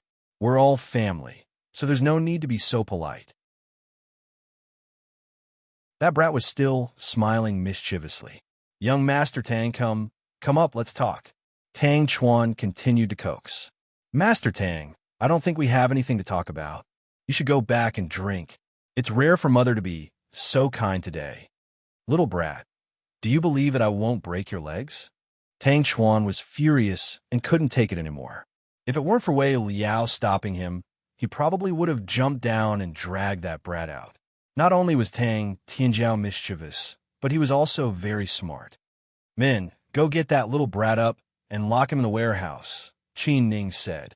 She was originally scared out of her wits, but when she saw that her son was fine and that it was just a prank, she was furious. "Uncle, save me." Tang Tianjiao looked at Qin Shu. "You do deserve to be beaten." Qin Shu's face was also gloomy. "Andy, you're the best to me." Seeing that Qin Shu didn't agree, the brat looked at Huamin, who was beside Qin Ning. His ability to find reinforcements had been perfected. Chapter 48-26. Hearing young Master Tang's words, Huamin didn't have the heart to do it. "Don't hit him. It's such a joyous occasion. Don't be so serious." "But Tianjiao, you did something wrong and need to be punished. You can sit next to Brother Yu Yao." "Is this a punishment?" "Sis-in-law." Qin Ning saw how protective her sister-in-law was of her son. "Tianjiao is naughty, but he's a boy and didn't do anything bad. You two shouldn't hit him so often. It's not good to educate him with violence." Huamin wasn't being sarcastic. Indeed, she didn't advocate violent education anymore, except when the twins played pranks and Huamin hit them several times. When it came to Qin Guohua, she couldn't bear to hit him anymore. It wasn't because she spoiled the kids, but Huamin thought kids nowadays were very smart and learned to speak early. She should talk to the kids if she had something to say. There was no need to beat them up. Some of the children didn't even know what they did wrong and were beaten up for no reason. Psychological research also proved that children who grew up in a violent environment for a long time would have a violent and manic personality when they grew up. So, Huamin didn't want kids with that kind of personality in the family. However, Tang Tianjiao was indeed a little too mischievous. Among the children of this generation, there was no one like him. He was almost invincible. Qin Guohua, who was about his age, didn't play with him at all. He thought he was too childish. Jixin's daughter, Honey, was timid and didn't like to play with him. Wei Yinshu and Gao Buiyuan were like Pudding and Little Bean. They were about to have their coming-of-age ceremonies and couldn't play with him. Wei Ying's youngest daughter, Shun Danny, had just started babbling and wasn't the best choice. Jean, who was brought back by Rick, was about the same age as him, but Jean almost never left his father's side, so Tang Tianjiao didn't want to mess with him. So, Tang Tianjiao didn't like to come to these gatherings. After all, he didn't have any playmates his age. With Huamin interceding, Tang Chuan and Qi Ning finally let their son go. After getting out of the water, he immediately changed into the new clothes that Huamin had found for him. After putting them on, he obediently went to sit beside Qin Guoguo. "Cousin, I was almost beaten up just now." He took the initiative to find a topic to get closer to Qin Guoguo. "You deserve it." Qin Guoguo only replied with one word, which almost angered him to death. Tang Tianjiao was so angry that he turned his head and ignored Qin Guoguo. He looked at Little Bean beside him. "Second sister. That was really thrilling. If someone took a picture of me carrying the koi out of the water and posted it on WeChat, I promise I'll go viral on Mars." He continued to brag. Little Bean lowered her head and smiled.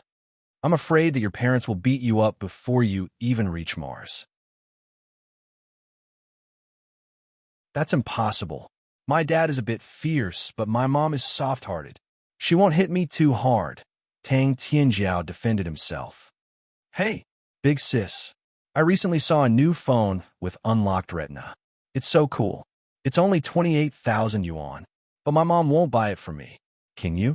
As soon as he saw Pudding, a greedy thought popped up in his mind. His sister was the richest woman in this group of rich second-generation heirs. Of course, he wanted to take advantage of her. "No way, don't even think about it." Before he could finish, Pudding rejected him. "Sigh, you guys are so boring. Forget it, you guys are no match for me anyway. I'll just entertain myself." Tang Tianjiao felt extremely lonely. He didn't have anything in common with these guys. His uncle's 2 sisters and 1 brother were all arrogant and cold, which didn't suit his temperament. "Little brat, don't worry. When my auntie comes tonight, you can meet her, baby. I promise you'll enjoy it." Little Bean smiled evilly. "Your auntie? Her baby? Is it a boy or a girl? How old is it?" Tang Tianjiao's eyes lit up when he heard that he had a new friend.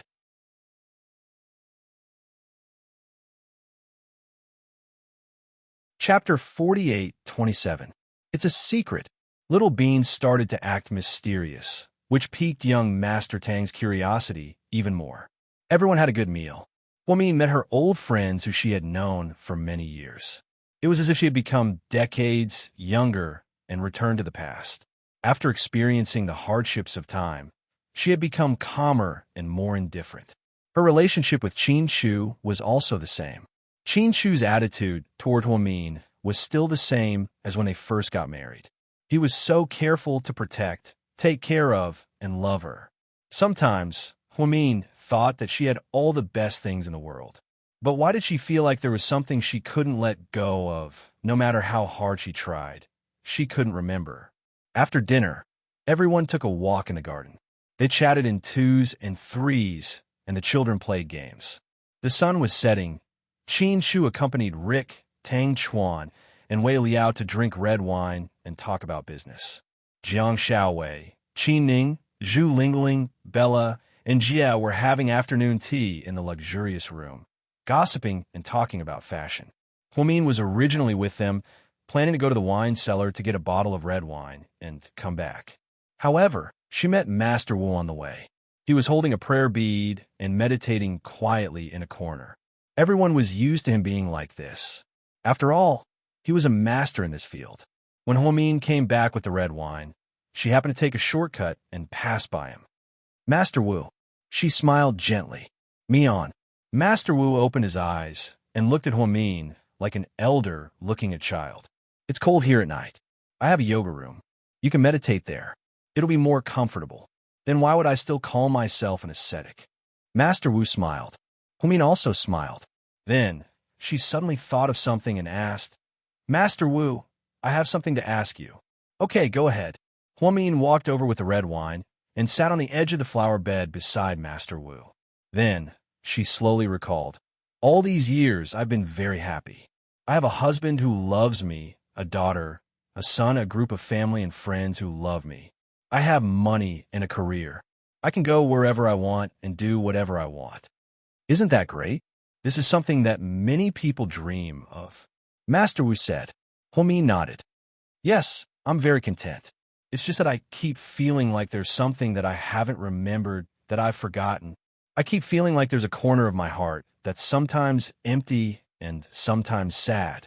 It's like I've forgotten something important or someone important. Huomin tried her best to recall that feeling. In all these years, she had never had a nightmare, nor had she dreamed of anyone other than her family. That blurry figure refused to enter her dreams. She could only rely on her sharp sixth sense to feel that something was not right in her heart. After hearing Huomin's words, Master Wu's gaze became slightly complicated, but it was only for a moment before he brushed it off. After all, in front of someone as smart as Huomin, he couldn't make any mistakes. It wouldn't be good if she saw through him. Little Bean was right. Little Bean was right. Huomian couldn't know about this. After all, this was Su Yu's last wish. Master Wu couldn't tell her the whole truth, nor would he ever tell her the truth about Su Yu. Master Wu, you're a master of fortune-telling. Can you tell me if I've forgotten someone important in my life? Huomin said in a low voice.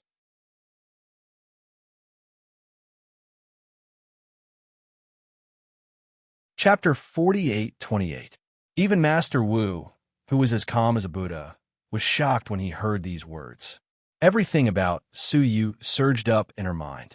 Even his handsome face appeared clearly in front of her. However, it was only for a moment before Master Wu came back to his senses. What's the big deal? Haven't I seen your destiny before? You were born with wealth and fortune. You were ordinary in your early years, bumpy in your middle years, and rich in your later years. That's all right. I'm not talking about my destiny. I just feel like something is missing in my life. I can't put my finger on it. Even the quick-witted Huomian couldn't express that magical feeling. After all, this was what she felt in her heart. Outsiders didn't have that kind of resonance. After hearing Huomin's words, Master Wu smiled slightly. Mian, let me say something. You might think I'm a little direct, but actually, your phenomenon is just your imagination running wild. However, I can understand that people are like this. People have 7 emotions and 6 desires, which is why they're not called immortals. There's a saying that's very true. What you get is often not cherished, and what you can't get is always on your mind. Your life right now is too perfect, so you always want to find something to regret. This isn't a good thing. I suggest you calm your heart down and slowly walk down the path of time. You're right, Master Wu. I was too pretentious. I shouldn't have let my imagination run wild. Huomin blamed herself and felt that she was thinking too much. After hearing Master Wu's words, she came to a realization. Perhaps she was thinking too much. Let me tell you a way. If you continue to let your imagination run wild in the future, calm down and copy the Buddhist scriptures to calm your heart, Master Wu suggested. Huomin nodded. Okay, I'll do as you say. Then, continue meditating. I won't disturb you anymore. The guest room for the night has been arranged, so you can stay there in peace. It's rare for you to come back. I don't know when I'll see you again. Okay. Master Wu smiled and closed his eyes to continue meditating. At night, they sat around the top of the mountain. Huomin arranged a bonfire, and everyone had a good time around it. The elders didn't come because of their physical inconvenience. But without the elders, everyone was able to let go. The children ran around freely as if they were in a grassland. Even Shy Honey and Jean blended in with them. Qin Guogua had a toothpick in his mouth. He was obviously bored. She wanted to go back, but she didn't want to disturb everyone, so she got up and sat beside Pudding. Sis, what? Pudding tilted her head. I saw Wei Yunshu on the streets of Berlin last month, he said. Pudding's expression changed rapidly, but she suppressed it. Obviously, she didn't want anyone to see any changes in her emotions. Oh, isn't that normal? His classes are so relaxed, so of course he's wandering around. Thinking about how Wei Yunshu had to bring Tian Tian, that bitch, wherever he went, Pudding felt inexplicably stifled. Qin Guogua seemed to know what his sister was upset about. So he added, he came with his tutor. I think he came to finish a project, Oh. Pudding pretended to be indifferent. He came to school to see me. I treated him to a beer, and we chatted for a while. Oh. Pudding's reaction was still indifferent. He said, he missed you a lot. Chin Guoguo's words finally made Pudding lose her composure.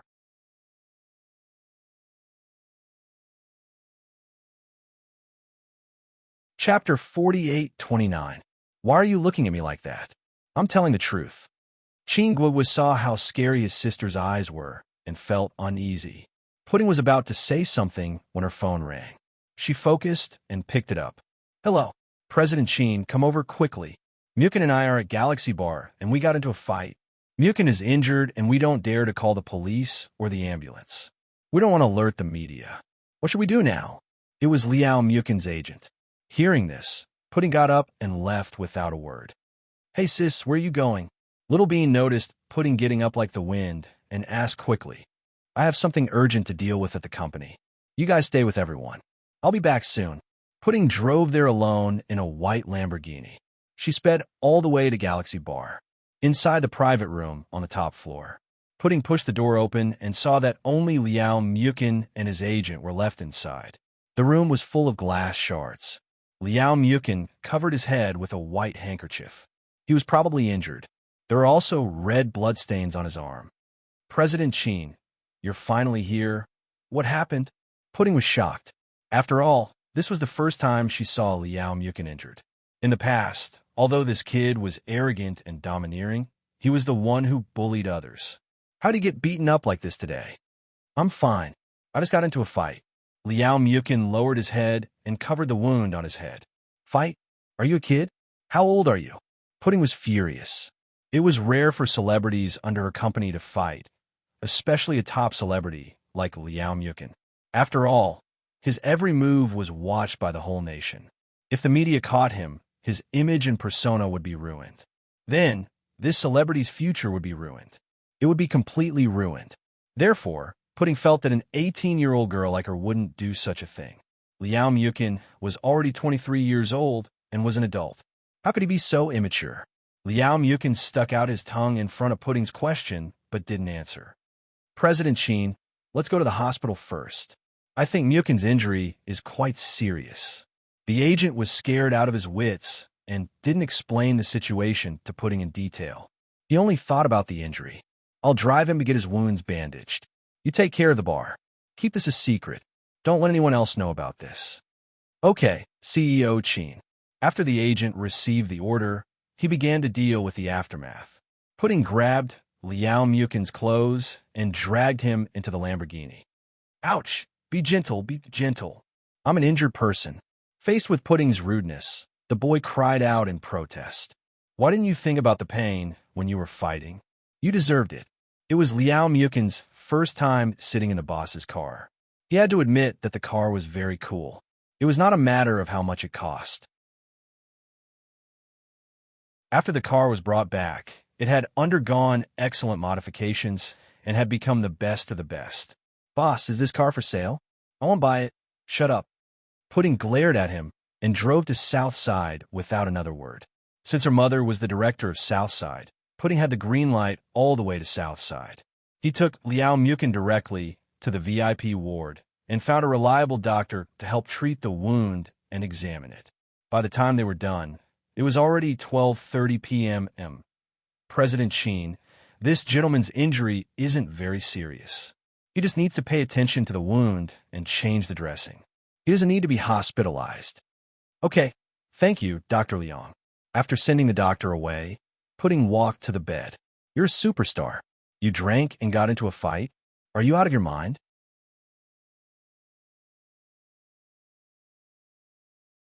Chapter 48:30. You can't blame me.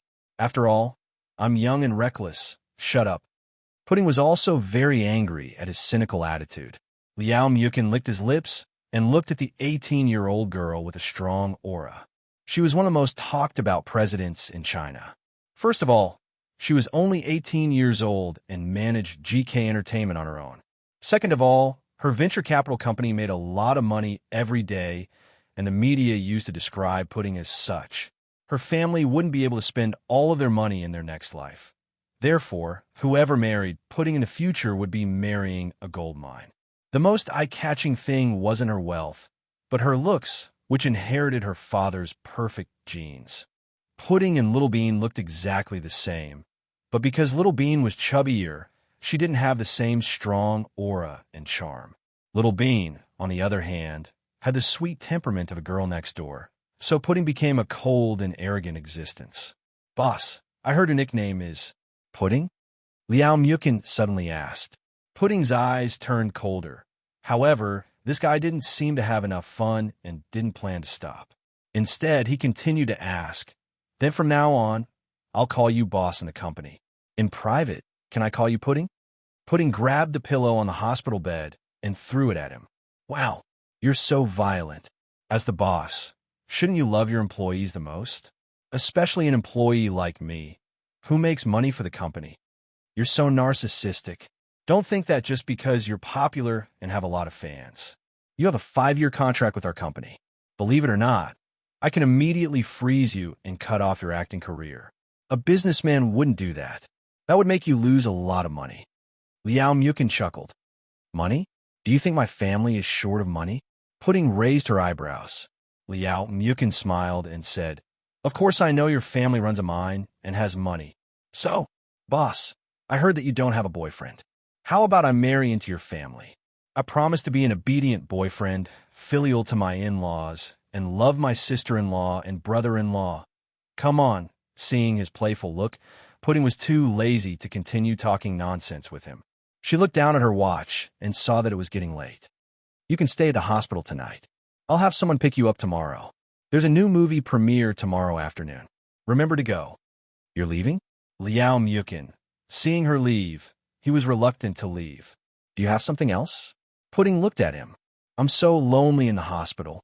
Why don't, boss, you stay with me for a while and wait for me to fall asleep before you leave?" He smiled brightly. "I gave you face. Why don't you go to heaven?" Little Bean rolled her eyes. "Haha, I knew you'd say that. Okay, I won't tease you anymore. Drive safe. You drove too fast. My organs were all displaced on the way here. You're a girl. Why did you drive so fast? You're not even a drag racer. Shut up and stop nagging." Yes, Liao Mukin was the most talkative boy she had ever met. He was simply a replica of Tang Sanzang. Boss, I have one last question." Seeing Pudding pick up her bag and turn around, Liao Mukin straightened up. "Speak." Pudding was getting impatient.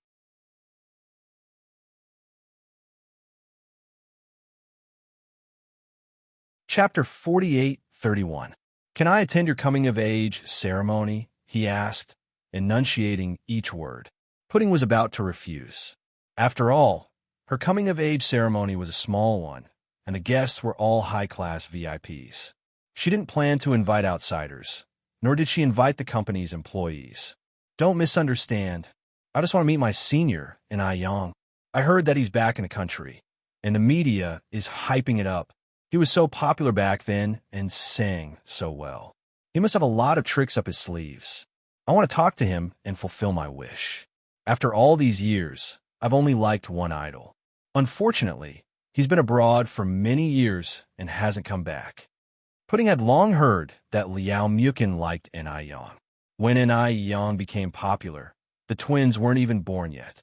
Later, after N.I. Yang retired, his last album was a hit for 5 years. Liao Mukin's singing wasn't very good, but he liked N.I. Yang's style. This didn't seem like an excuse at all. After some thought, Pudding replied, "I'll think about it." Yes, she didn't give a clear answer. Even if Liao Mukin wanted to go to the coming-of-age ceremony, she only said that she would think about it.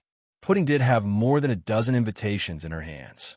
As a popular superstar, it wasn't a problem for Liao Mukin to come. But if her mother saw him, would she? Pudding's heart was still in a mess as she walked out of the hospital. She sat in a Lamborghini and didn't start it immediately. Instead, she sat there in a daze for a while. There was a secret about Liao Mukin that only Pudding, Little Bean, and Master Wu knew. It was a secret that even Liao Mukin didn't know. It was Liao Mukin. He looked very much like Suyu. Master Wu had erased all traces of Suyu's existence in this world, so even the Su family didn't remember that they had such a son. Only Pudding and Little Bean's memories weren't erased because of the jade gourd Lu Yin gave them.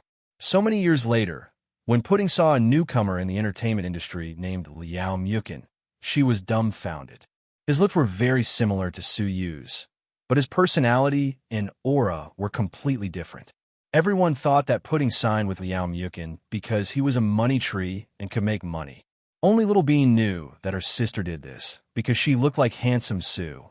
Huomin didn't care about the entertainment industry and never read the news, so he only knew that one of Pudding's children was very popular.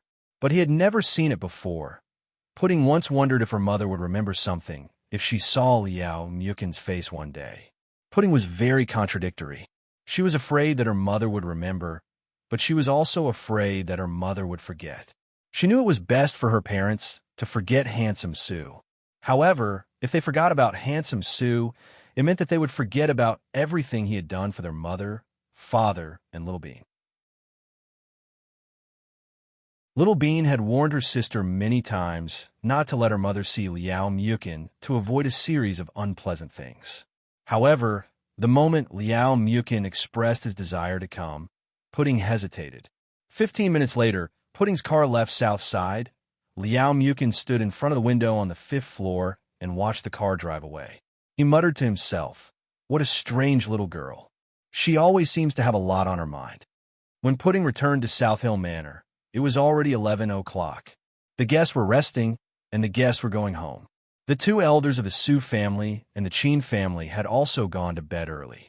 Pudding thought that everyone was asleep, but to her surprise, she saw an extremely warm scene when she entered.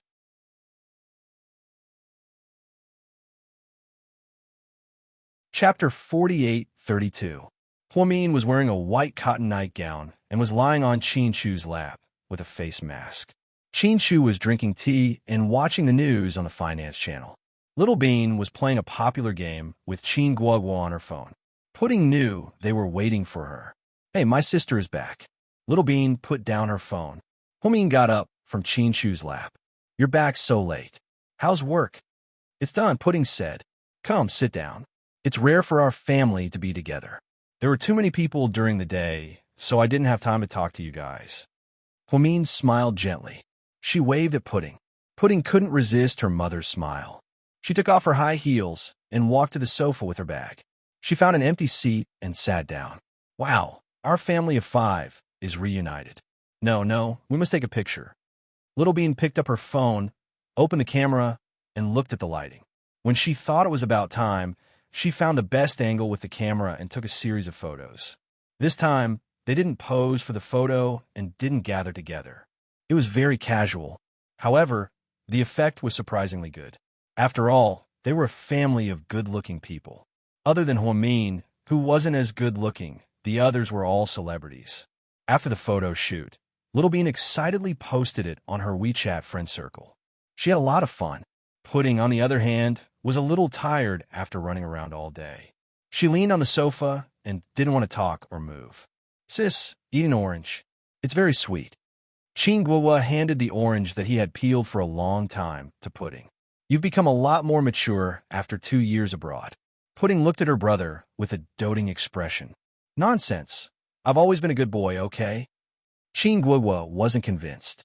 "Honey, do you have any questions? Since everyone's here, can you start?" Huomin turned to Qin Shu and acted like a spoiled child. Qin Shu asked Little Bean directly, "Can you lose some weight? Look at you and your sister. You don't look like twins anymore. You should lose some weight and eat less snacks." "Dad, you think I'm fat?" Little Bean asked in disbelief. Huomin laughed and fell on Qin Guoguo's shoulder. "Ha ha, look at you. Even your taciturn dad can't stand it anymore. We're talking about you, but you won't listen." Huomin laughed until tears rolled down his cheeks. "Mom, you should tell Dad about Little Bean's diet at Southside," Pudding added. "Qin Zhao Zhao, how dare you betray me? I'll kill you." Little Bean pointed at Pudding and yelled at her sister. Little Bean goes to the hospital cafeteria every afternoon. Before Huomin could finish, Huomin interrupted him. Little Bean dashed over and covered her mother's mouth. "Dinhua, please don't say it. Please let me off. Sis, Aren't you afraid that big brother Yuen will dump you? Qin Guo added, "Why are you guys attacking me? Shouldn't you say that Pudding is busy and doesn't have time for us? Or that Qin Guo goes to school in Germany and spends 10,000 euros a month on his pocket money?" Feeling wronged, Little Bean tried to shift the blame onto her sister and brother. "However, I'm spending my New Year's money. It's none of your business," Qin Guo said matter-of-factly. "I don't spend much time with you guys because I'm helping Dad with his work. I'm sacrificing myself for Dad," Pudding explained. "So, you guys are all noble, but I'm the unlucky one?" Little Bean rolled her eyes in anger. "Dad, it's unfair for you to treat me like this. Do you know that?" Finally, Little Bean pointed at the first person who attacked her tonight.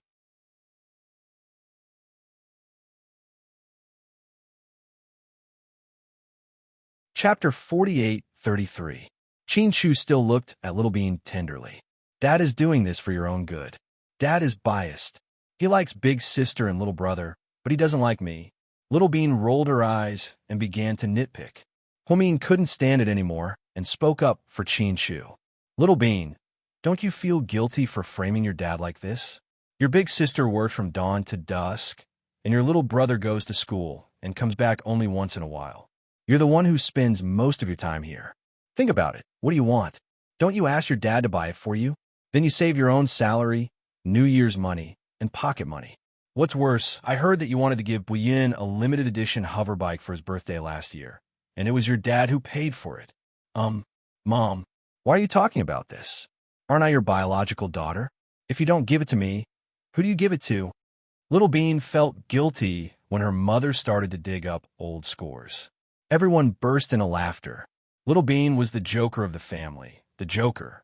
For so many years, she had played this role, so it was impossible to say that Qin Chu was biased. Although Pudding was outstanding and Qin Guo was obedient, Little Bean was the most popular and the best at flattering the whole family. She spent the most time at home. Although she was doing an internship at Southside, she still ate at home. Sometimes, she was too lazy to drive, so she didn't even drive and sat in the passenger seat of her mother's car. When she wanted to eat dumplings at night, she called her grandma, and her grandparents wanted to make them themselves.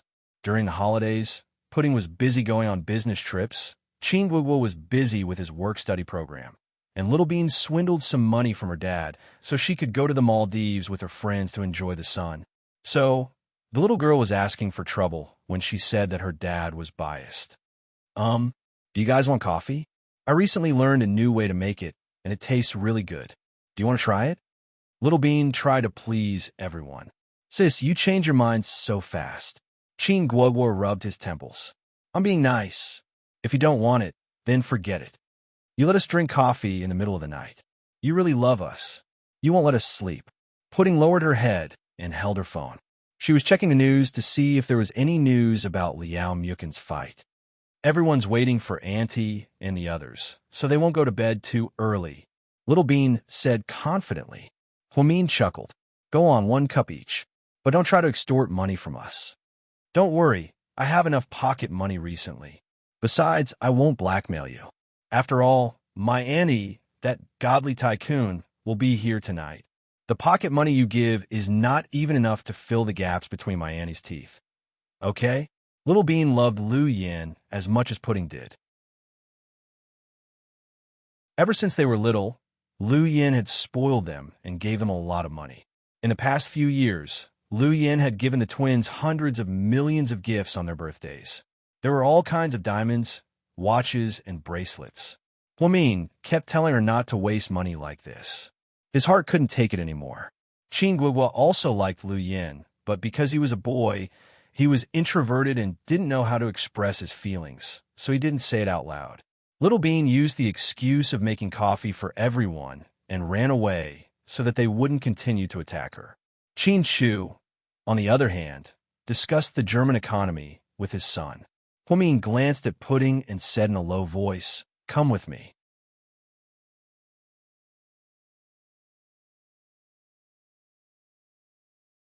Chapter 48:34. Pudding got up and followed her mother upstairs. "Change into your home clothes. Don't dress so professionally. It's too tiring. Huamin took Pudding in her bedroom and found a set of cute, emerald green home clothes for her in her closet. Pudding obediently changed out of her mermaid dress and into her home clothes. Huamin carefully picked up Pudding's clothes. I'll take them to the laundry room first. I'll dry them tomorrow and put them in your closet. Thank you, Mom. Don't mention it. After Huamin came back from the laundry room, Pudding was still in the bedroom, sitting on the couch and playing with her phone. The two girls had lived separately since they were 6 years old to cultivate their independence. South Hill Manor had prepared separate rooms for them back then. The room they used to live in became Qingguo's room. When Huamin came back, he sat down beside his daughter. Have you been tired from work recently? I'm fine. Pudding put away her phone and looked at her mother. If you're under a lot of pressure, you can tell your dad to give out some of your work. Your aunt, your uncle, and your Uncle Yang can all do it. Huamin had always known that his eldest daughter was a workaholic and very career-oriented. He was afraid that she would be too tired. After all, she was still young. It's okay, Mom. I can take it, Pudding said casually. She didn't show any emotions on her face. It was hard to see emotions on her face. In this aspect, she was stronger than her parents. Even if her heart was in turmoil, she still looked calm on the surface. Huamin sometimes felt that Pudding was very much like him when he was young, but he didn't want her to be too much like him. After all, his stubbornness could be quite hurtful sometimes. After a pause, Huamin lowered his head and didn't ask any more questions. Mom, what do you want to say? Just say it. Pudding could tell that her mother had something to say. Even if she didn't say it, she knew. Today, your Auntie Xiaowei came and talked to me in private. She said that she doesn't know what happened between you and Yinshu back then. He hasn't come back for years. You know, during the Spring Festival, your Auntie Xiaowei and her family always go to the States to visit Yinshu and spend the Spring Festival with him. Actually, we elders shouldn't ask about the things between you two. But Pudding, your Auntie Xiaowei, and your Uncle Wei are very, very good friends of mine. Even if you and Yinshu don't like each other, it's good to be friends. As expected, Pudding knew that something that even her mother was hesitant to say was not a good thing. Very few people dared to mention Wei Yinshu in front of Pudding. When Wei Yinshu went abroad, Pudding woke up with a fever, and Qin Chu forbade anyone from talking about it.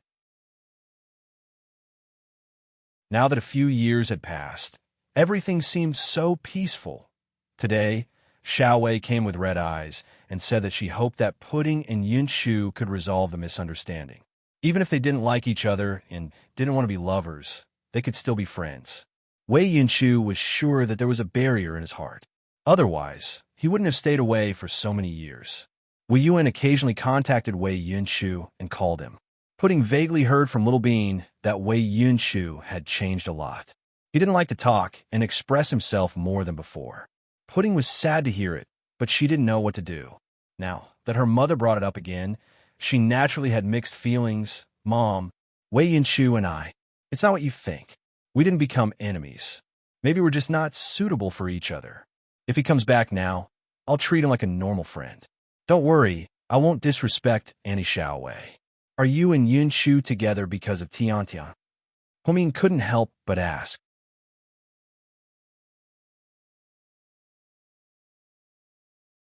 Chapter 48:35.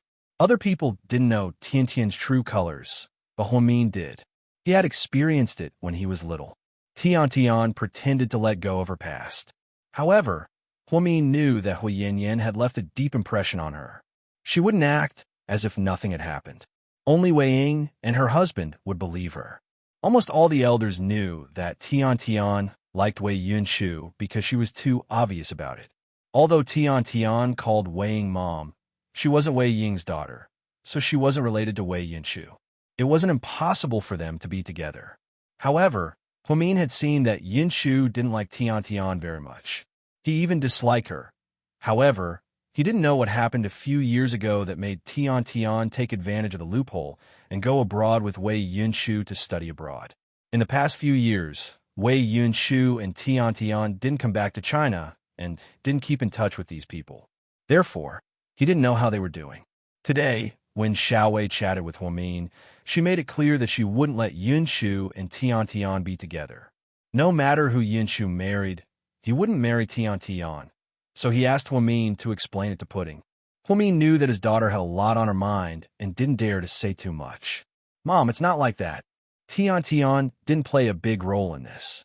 Yinshu doesn't like Tian Tian and won't like her in the future. I know all this. Then why did you? Huamin was even more confused. Mom, let me handle this myself. I really don't know how to explain it to you. Okay, I'm just worried that you'll feel wronged and keep it to yourself. But I know my daughter is the best.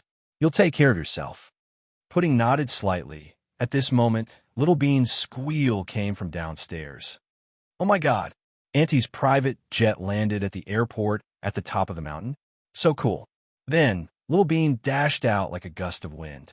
Hearing that Lu Yan was here, Huamin and Pudding hurried downstairs, so they didn't continue the conversation. Lu Yan was supposed to arrive during the day since she had sent people to Germany to protect Qin Guogua on his way back. Later on, he heard that he had something to do in Malaysia, so he went to Southeast Asia at the last minute. They arrived in Sea City in the middle of the night and landed at the top of South Hill Manor. What was that saying again? The lives of the rich were varied, and the lives of the poor were roughly the same. Lu Yan was one of those super rich people who could do different things every day for 365 days. She could do anything she wanted. It was still a short distance from the top of the mountain to South Hill Manor, so Qin Shu arranged for the driver to drive a Lincoln limousine up to pick them up so that everyone could sit together. Huamin's eyes turned red when he saw Lu Yan from afar. Over the years, every time Lu Yan came, she would feel very touched. Lu Yan only wore a black leather jacket, dark blue jeans, and Martin boots. She was still as unique as ever. Her long hair was down, and she was dressed in a retro style like a famous Hong Kong celebrity from the 90s. Still, she was stunning. Behind Lu Yan was the silver-haired Xiao Fei. Beside him were two girls who looked exactly the same. They were about 11 or 12 years old and wore the same black windbreaker and black Martin boots with a lot of nails. Then, they looked exactly the same as the two girls. Oh my God. That's Xiao Tuanshuan and Xiao Yuanyuan. They're so tall? Little Bean exclaimed.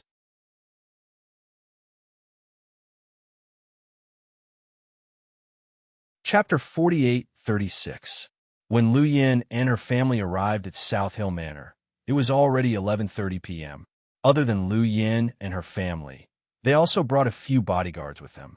As expected, they were a family of gangsters. They all dressed like gangsters. Huamin had seen the Chow twins many times, but he had only seen Little Bean and Pudding a few times. So, when he saw that the two sisters were already 12 years old and were so tall, he was excited and surprised. When Lu Yan came out of the nightmare, she went crazy looking for Xiao Fei. Xiao Fei was kidnapped by Xiao Nan and the rebels in the Golden Triangle and was kept under house arrest in the Golden Triangle for more than 3 months.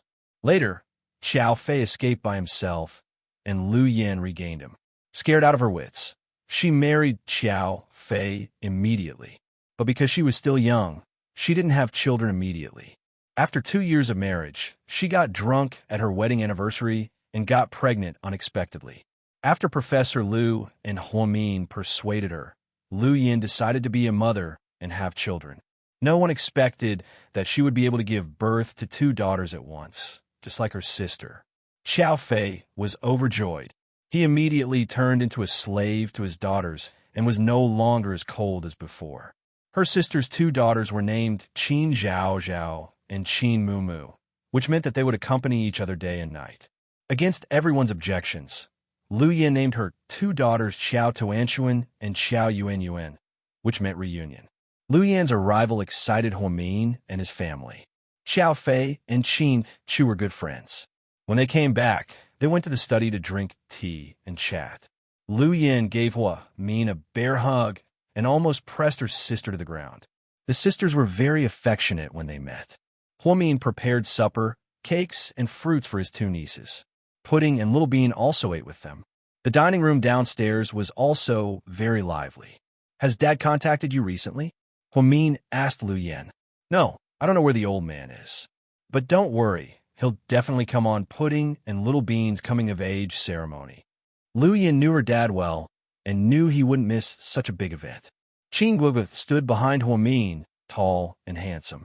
Lu Yan liked her nephew very much, and her face was full of love. "Yeah, why don't you eat something?" Lu Yan pointed at the table. "I want to maintain my figure and not follow in my second sister's footsteps." Qin Guogu said righteously. Lu Yan burst out laughing. Little Bean glared at her brother angrily. "Shut up, you little brat. Do you want to die by slandering me everywhere?" Before Qin Guogu could say anything, Xiao Tuanchuan said, "Sister Little Bean, you're a bit overweight. You can't keep getting fatter. No boy likes fat people. Fat people don't have spring." Little Bean, at this moment Xiao Yuanyuan, who had been silent the whole time, added in a serious tone, "That's right, Sister Little Bean. Soon, you'll know that no one knows if your lipstick is Chanel or Dior, Saint Laurent or Givenchy. No one can tell if your belt is DG or LV, if you have money or cards in your wallet, or if your watch is Vacheron Constantin or Cartier.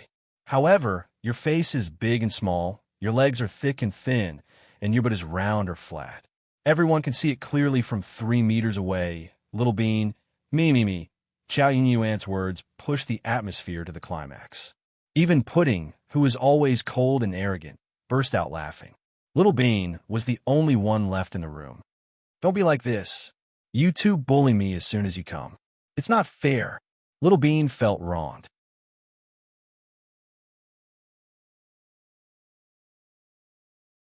Chapter 48-37. Yuan, brilliant. Pudding gave her thumbs up. It was clear that although the two demons were only 12 years old, their intelligence was far beyond that of a 12-year-old. They were famous for their high IQ and EQ. Lu Yan once joked that if there was an international IQ and EQ ranking competition, would the top 10 all belong to their family? Pudding, Little Bean, Tuan, Yuan, and Google would all be in the top 5, right? Brilliant? She's just a fart. Little Bean rolled her eyes. "Big brother Yao, do you want to play a game?"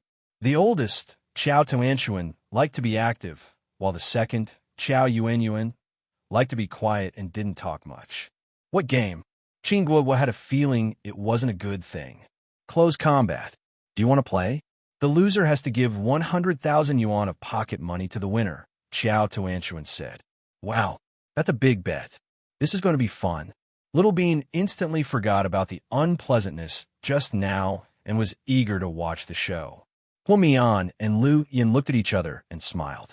They both knew the kids had a sense of propriety when they joked.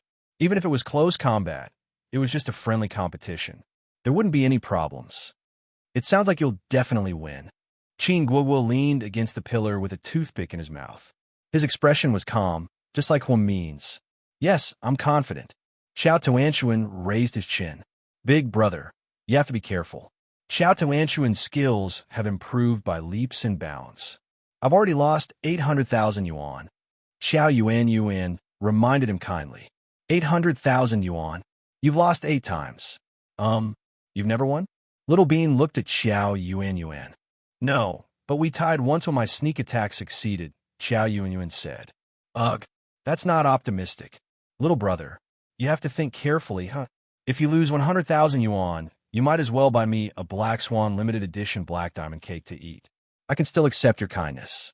If you fight with Tuan and lose, not only will you get beaten up, you will also lose 100,000 yuan. The gains do not make up for the losses. Little Bean gloated. However, Pudding glanced at her little brother and said, Little brother, you and Tuan fight. If you lose, I'll pay for you. Fuck, why are you so nice to him? You're biased towards Qin Zhao.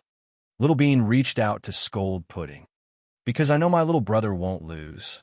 Pudding was full of confidence in her little brother. Whoa, the atmosphere is so tense. I really want to watch the competition. Lu Yan watched the kids bicker with each other, and her interest was piqued.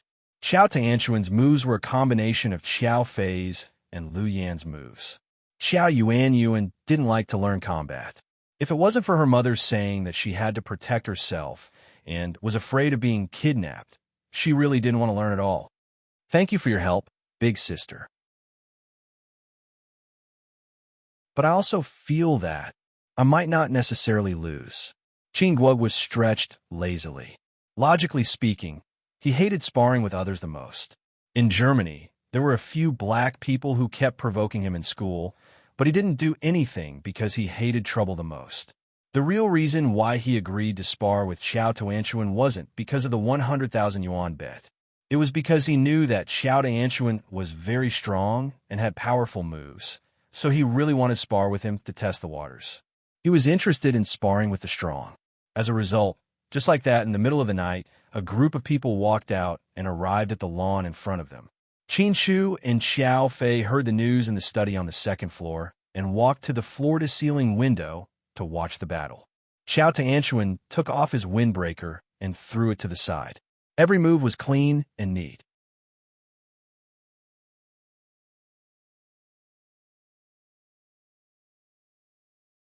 Chapter 48:38. Big Brother Yao, I won't go easy on you. I hope you'll do the same. Xiao Tuanchuan chuckled. Don't worry. Bring it on. In just 2 seconds, Xiao Tuanchuan rushed up and attacked fiercely. Little Bean was dazzled by her moves. Wow, she's so fast. She's so good at Kung Fu. I'm so jealous. Little Bean was drooling with envy. She thought she and Pudding were very good at Taekwondo because they were 9th Dan black belts. At least she could take down 4 men by herself. However, compared to Xiao Tuanchuan, they were like children playing house. My sister is indeed very strong. She can fight with Uncle Ali for 15 minutes now. Xiao Yuanyuan smiled slightly. Little Bean and Pudding were both surprised. What level was Ali at? What level was he at? He was a top mercenary in Lu Yan's team. He had killed more people than they had eaten bread. Xiao Tuanchuan was only 12 years old. Although she was already 165 meters tall, she was still a 12-year-old child. It was already very good that she could fight with Ali for 15 minutes. Looking back, they found that although Xiao Tuanchuan attacked fiercely, Qin Guogua was in a passive position.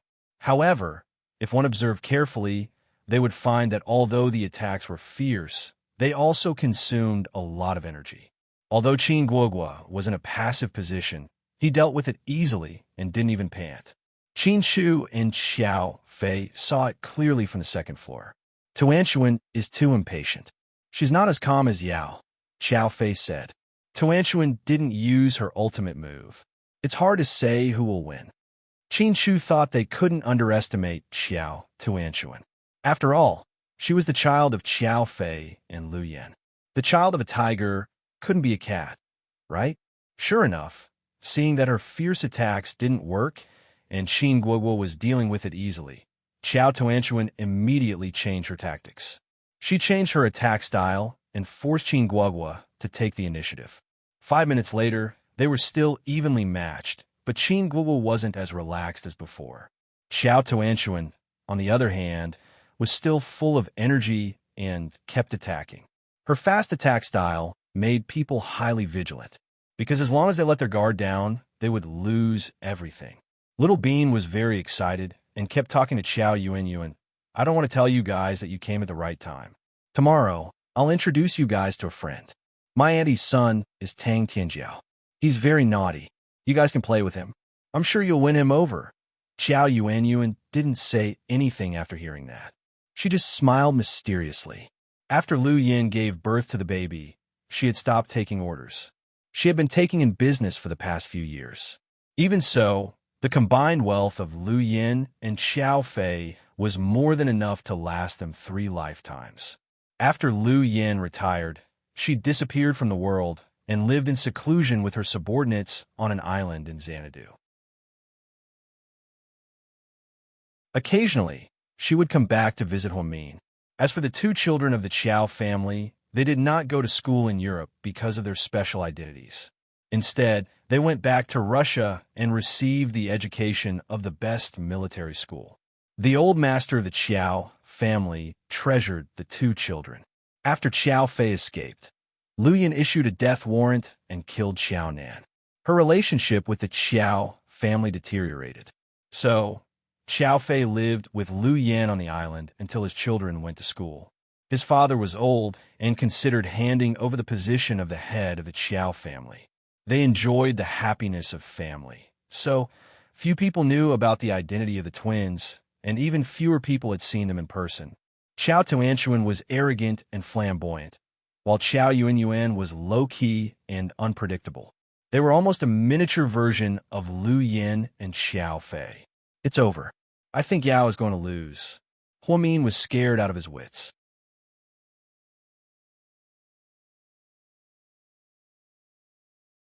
Chapter 48-39. Lu Yin smiled slightly. It's okay, sis. My nephew won't look bad, even if he loses. Do you know how hard Tuanchuan trains every day? Lu Yin knew her daughter very well. Xiao Tuanchuan had inherited Lu Yan's iron will and took combat and military equipment as her favorite hobby. Xiao Tuanchuan was only 12 years old. When Lu Yin was 12 years old, she didn't seem to have such a mature mind. At that time, she was just a noisy little girl who ran around and was hunted down by her enemies. Xiao Tuanchuan, on the other hand, was studying at an advanced military academy in Russia. She didn't receive any special treatment because of her identity. Instead, she received more intensive training than others. Xiao Tuanchuan was a tough girl. Therefore, Lu Yin didn't think Qin Guoguo would look bad if he lost to her cousin. Huamin didn't say anything. It was just a competition between the kids, and he thought it didn't matter who won or lost. However, just as Qin Guoguo was about to lose, she suddenly changed her moves. Their speed was simply beyond the limits of humans, and their footsteps suddenly became light and graceful. Suddenly, 5 or 6 more figures appeared. Xiao Tuanchuan was confused and didn't know what to do. There's a chance. Pudding crossed her arms and smiled slightly when she saw the situation change. Xiao Yuanyuan stood beside Pudding and didn't say anything. She just smiled as if she was smiling all the time. It was said that this girl had been hiding a dagger behind her smile since she was little. She might smile gently at you 1 second and then stab you in the next. Not many people knew about Lu Yan's twins. After all, they had special identities and weird personalities. If Huamin and Qin Shu's twins were little demons, then Lu Yin and Xiao Fei's twins were little monsters. Mei's fist. Lu Yin was surprised. Chinese martial arts were extensive and profound. Although it had been lost for a long time, it didn't mean it was extinct. Wing Chun, Yuan, Xiao Yao Fan, Mei's fist, Mantis Kick, and Drunken Fist were still circulating in the martial arts circles. Lu Yin had once learned Tai Chi and studied it on a Taoist mountain. However, she felt that it was too gentle and slow. It didn't suit her impatient personality. After all, Lu Yin didn't practice martial arts to strengthen her body, but to kill with every move. So, she gave up. What Xiao Tuanchuan and Xiao Yuanyuan had learned were authentic military combat techniques. They were fast and accurate. Qin Yuyao also learned it, but he saw that he was not as good as Xiao Tuanchuan. At the last moment, he changed his move. He used a very ancient and almost lost traditional martial art. It was indeed unexpected. Xiao Tuanchuan originally thought that this was a plot that only existed in movies and novels, but actually appeared here. Xiao Tuanchuan also didn't know what to do. He continued to use his own military fighting techniques, but found that it was useless against his cousin. His method was to use 4 tails to defeat 1,000 caddies. In the end, after Xiao Tuanchuan tried to attack for 3 minutes, she gave up completely. In the last move, Qin Guoguo's expeditious steps caused the little girl to feel dizzy. She wasn't paying attention and was strangled by Qin Guoguo. I lost. Xiao Tuanchuan spread out his hands. He lost without hesitation. The little girl was very courageous and wasn't a sore loser. Yao, who did you learn Mei's fist from? Lu Yin walked over and rubbed Qin Guoguo's head lovingly. As far as Lu Yin knew, her sister, brother-in-law, and even her father didn't know this kind of fist technique. Qin Guoguo used it so skillfully that he must have learned it for a long time.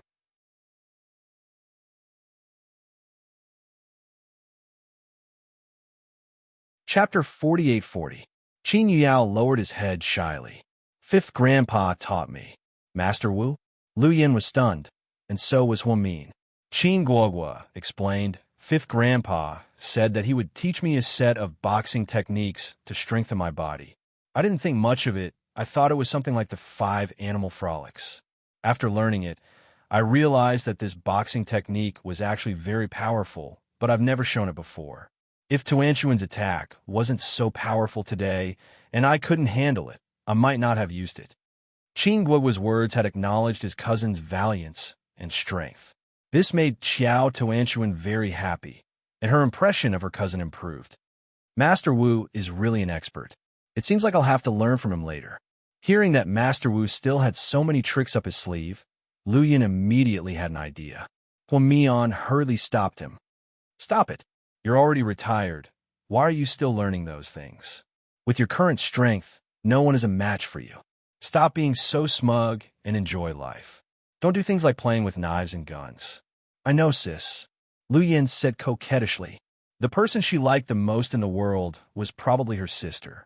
She liked her even more than her father.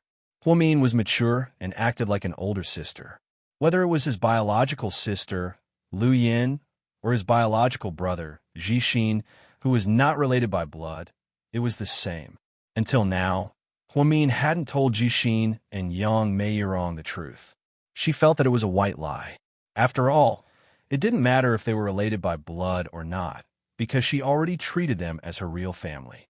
As soon as Lu Yin got off the plane, Xiao Tuanchuan gave her cousin a show of strength, which shocked everyone. Fortunately, Qingguo wasn't someone to be trifled with.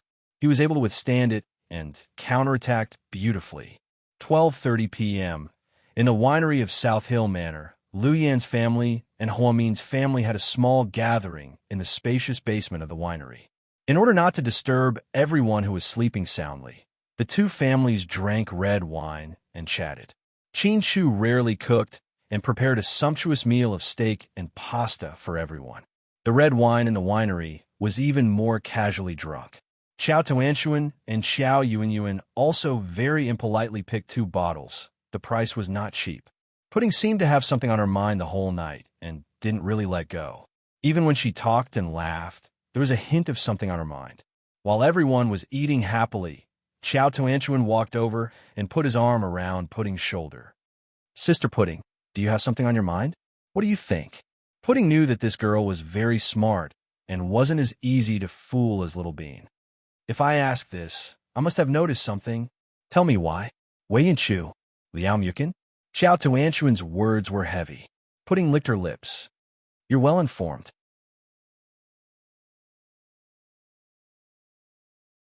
Of course. When we were at the military academy, our first class was intelligence gathering. We had to gather information that was useful to us. When I was free, I would pay attention to the domestic news and see some reports. So, after I found out that you took over GK Entertainment, I took extra care of Liao Mukin. Xiao Tuanchuan's voice wasn't loud, but she knew that Pudding didn't want others to know about this. In fact, Xiao Tuanchuan wasn't only interested in Pudding's private life. Sometimes, she even helped Little Bean track Gao Buiyuan's whereabouts in Jing City. With her hacking skills, she could directly hack into Gao Buiyuan's school network and monitor who he was in contact with in school and whether he had fallen in love with other girls. Of course, she didn't do this kind of boring stuff often. She only did it occasionally for fun. She even knew Qingguo's situation in Germany like the back of her hand. Lu Yin once said that Xiao Tuanchuan would take over her mother's business and manage the legitimate business and mercenary group. Xiao Yuanyuan would take over the Qiao family business after Qiao Fei's father retired. The two sisters had a clear division of labor.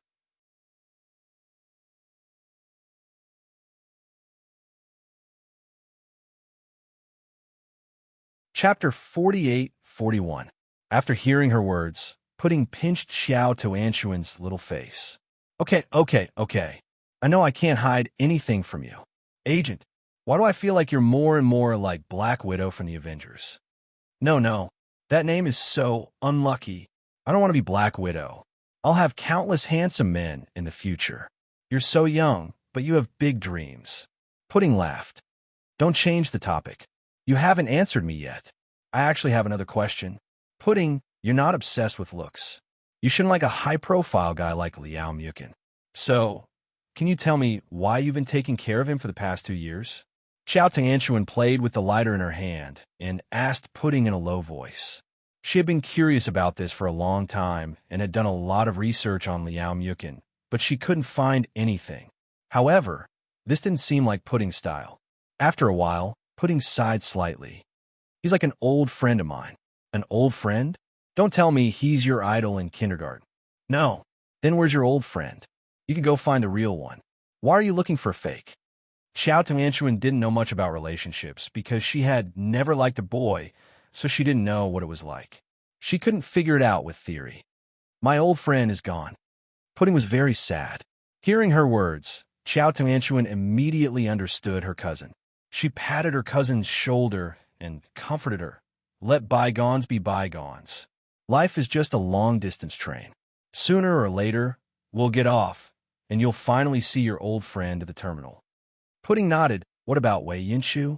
Cousin, I heard you two were childhood friends. We haven't seen each other in 5 years. I don't even know what he's like now.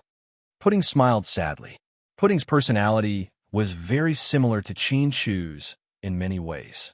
Qin Chu could endure being abroad for 7 years without looking for Huamin. Of course, Pudding could also ignore Wei Yinshu's situation for 5 years. She didn't even pay attention to Weibo or Instagram, let alone see his photos. Xiao Tianchuan leaned close to Pudding's ear and whispered, "If it's because of that woman called Tian Tian, I can help you kill her. It's a piece of cake." Pudding was not surprised that Xiao Tianchuan would have such an idea, and she knew that she was definitely not joking. After all, Xiao Tianchuan had killed people before. Growing up in the background of Lu Yin and Xiao Fei, she wasn't a flower in a greenhouse. Pudding was already used to bloodshed, so she only needed to nod her head. Then, Tian Tian would disappear from this world at any moment. But she wouldn't do that. No, it's not as simple as Tian Tian between us. Don't do anything to her. It's my own problem. I haven't adjusted my mentality yet. Xiao Tianchuan was about to say something when Little Bean yelled from afar, "Pudding, Tianchuan, come and have some steak." The two smiled tacitly and didn't continue the conversation. Instead, they went back to their seats. Lu Yan's arrival brought a smile to Huamin's face. He hadn't been this happy in a long time. "Sis, are you still going to be that lousy director? Is it fun? Is being a lousy doctor your lifelong dream?" Lu Yan asked Huamin as she ate her steak. In fact, she didn't want her sister to continue working here. She hoped that her sister would visit her more often. "I'm used to it. After all these years, I have developed a deep affection for Southside." Huamin smiled. "When Dad comes tomorrow, you can invite him to be a special professor at your hospital. He's already so old, but he still runs around the world and makes people worry." Then, Lian looked around the room smugly. "Kids, what do you think of this idea?"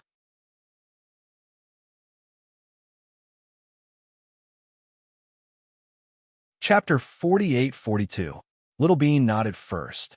"That's a great idea. I support you, Andy." After all these years, Little Bean, you still love to flatter people. Xiao Yuanyuan chuckled. "Go away. I'm serious. I really want Grandpa to stay." Little Bean was overjoyed at the thought of Grandpa staying with her. "I don't agree. I want Grandpa to go to Russia," Xiao Tianchuan said domineeringly. "It's good for Grandpa to stay with me in Germany. He could do some research on my project." Qin Guoguo also began to fight for favor. "You guys all have your own reasons. That's enough. Don't dream about it. Let's wait for your grandpa to come and see where he likes to stay," Huamin said. Xiao Fei suddenly had a flash of inspiration and had a suggestion. "Since the atmosphere is so good, why don't we do this? Tomorrow, Daddy will come over. You all can show off your skills and show your grandfather what you're capable of. Then, whoever can persuade him with their skills can stay there." Lu Yin secretly pinched Xiao Fei. "Why are you so mean? You know Dad likes people who are good at medicine. Out of all the kids, Yuan is the best. Aren't you trying to steal her from your sister's family?" Xiao Yuan was full of confidence. She looked at her parents with a smile and didn't say anything. If one were to say that Huamian's medical skills had reached a freakish level, then Xiao Yuan was like the new waves of the Yangtze River overtaking the old. It was said that Xiao Yuan could make all kinds of fever medicine, cold medicine, and anti-inflammatory medicine by herself since she was 5. When she was 8, she could dissect corpses by herself and make perfect incisions. She was someone that many famous medical schools in the world fought over. However, Liu Yin had too many enemies and didn't want her daughter to go abroad. She could only send her to the Russian military academy. Xiao Tianchuan specialized in military equipment, and Xiao Yuanyuan was a military doctor. So, at 12 years old, she was already an excellent doctor. Professor Liu would personally guide her every year. The little girl's medical skills were perfect. So, Xiao Fei's suggestion was indeed unfair. Little Bean was unhappy when she heard her auntie say that. Little Bean was also a medical student, but she wasn't as good as Xiao Yuanyuan. She had just finished all the courses in advance and worked as an intern with her mother at Southside. Auntie, this is really unfair. How about this? Let my mom participate as well. If Grandpa thinks that my mom's medical skills are better than Yuan's, she can stay at South Hill Manor. You're a smart little girl. You're good at scheming. Liu Yin was amused. The night snack passed in laughter. It was not until 3 o'clock in the morning that everyone returned to their rooms. Pudding took a shower and went back to bed. It was almost dawn. Just as she was about to sleep with him, she received a WeChat message. Morning, boss. One look at the tone, and she knew that it was from Liao Mukin. Pudding, it's really early. What are you doing this morning instead of sleeping? Liao Mukin, I just came back from my morning run. Pudding, so you were too excited from running and couldn't sleep, so you harassed the boss? Liao Mukin, haha, I wouldn't dare. I'm afraid that my boss will deduct my salary. Pudding, good. Go to sleep. Liao Mukin, boss, didn't you give me a day off? I'll rest for a few days. Pudding, what's wrong? You don't want to? Liao Mukin, no. I mean, I'm bored at home. How about we go hiking together tomorrow? I heard that the maple leaves on Dragon Tiger Mountain are all red and beautiful. Pudding, so you think I'm free? I'm free to go hiking with you?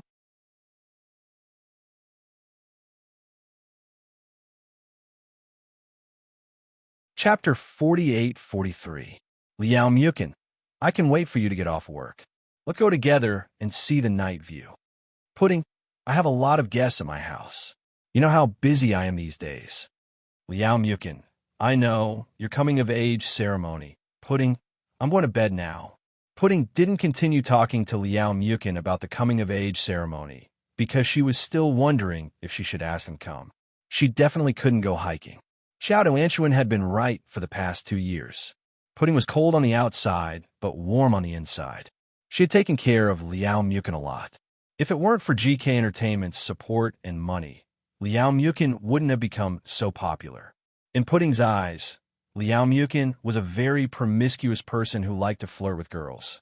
It was said that before he became famous, he had countless scandals at school. After he became famous, he flirted with all kinds of popular actresses and formed a couple. Although he didn't have a real girlfriend yet, Pudding knew that he didn't lack women. She even often scolded him for looking weak. Liao Mukin didn't seem very attentive to Pudding. He would occasionally tease his boss, but sometimes he would seriously ask her out. However, Pudding almost never agreed. Apart from work, she wouldn't have too much contact with this guy. The next morning, Pudding had a meeting in the morning, so she ate breakfast with Qin Shu and left early. When they left, no one was up yet. Pudding drove the Lamborghini while Qin Shu sat in the passenger seat. The father and daughter looked very handsome. At the entrance of GK, Dad, you can go back to the office first. I'll go to the publicity department to check the schedule. I'll see you in the conference room. Okay. Qin Shu nodded and said goodbye to his daughter at the door. He went straight to the top floor, and she went to the publicity department. Pudding didn't expect to hear such explosive news as soon as she walked in. Perhaps the employees didn't expect her to come so early. As soon as Pudding walked to the door, she heard 2 women's voices. President Qin suppressed the news of Liao Mukin getting into a fight at a bar. Even if the media heard about it, they didn't dare to expose it. I heard President Qin even gave Liao Mukin a break. Yeah, I also heard that Liao Mukin got into a fight because of President Qin. Oh, really? Are you jealous? I don't know. Anyway, I heard that one of the people in the bar was from a prestigious family. After drinking, he kept bragging that he wanted to sleep with President Qin. He even said that if he couldn't sleep with her, he would force himself on her. Liao Mukin has feelings for President Qin, so of course, he wouldn't listen to such words. He rushed up, and I heard that he gave the guy concussion.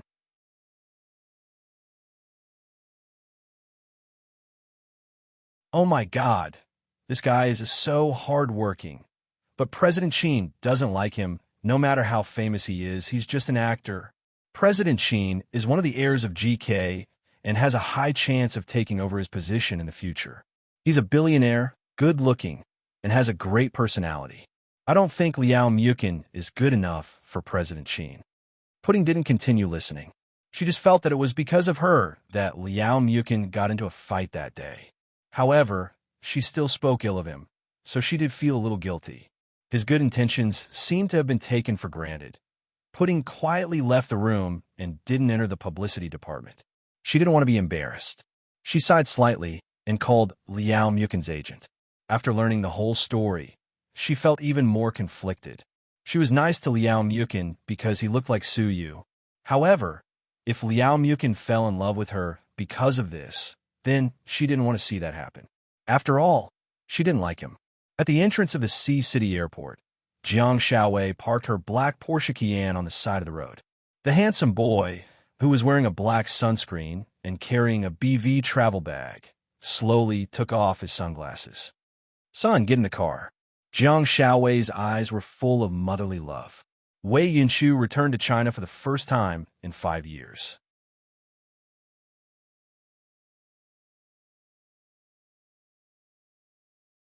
Chapter 48-44. Wei Yunshu opened the door to the passenger seat, threw his travel bag into the back seat, and left quietly with Jiang Xiaowei. Other than Jiang Xiaowei, no one knew about Wei Yunshu's return. He didn't inform anyone in advance, not even when he was drinking with Qin Guoguo in Germany. Why would someone who hadn't come back for 5 years suddenly come back? The answer was obvious. It was for the twins' coming-of-age ceremony.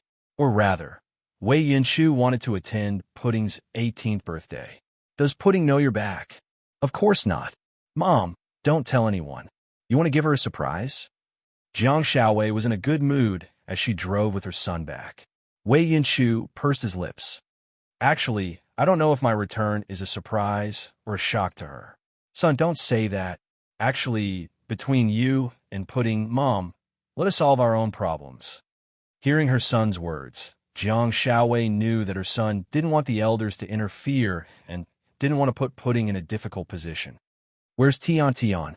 She came back early and didn't go to my aunt's house. Wei Yunshu pointed at Wei Ying's house. Jiang Xiaowei froze. No, I saw your aunt yesterday, and she said Tian was in Germany. Wei Yunshu didn't look surprised. That's her business. He never cared about Tian. 5 years ago, Wei Yunshu went abroad.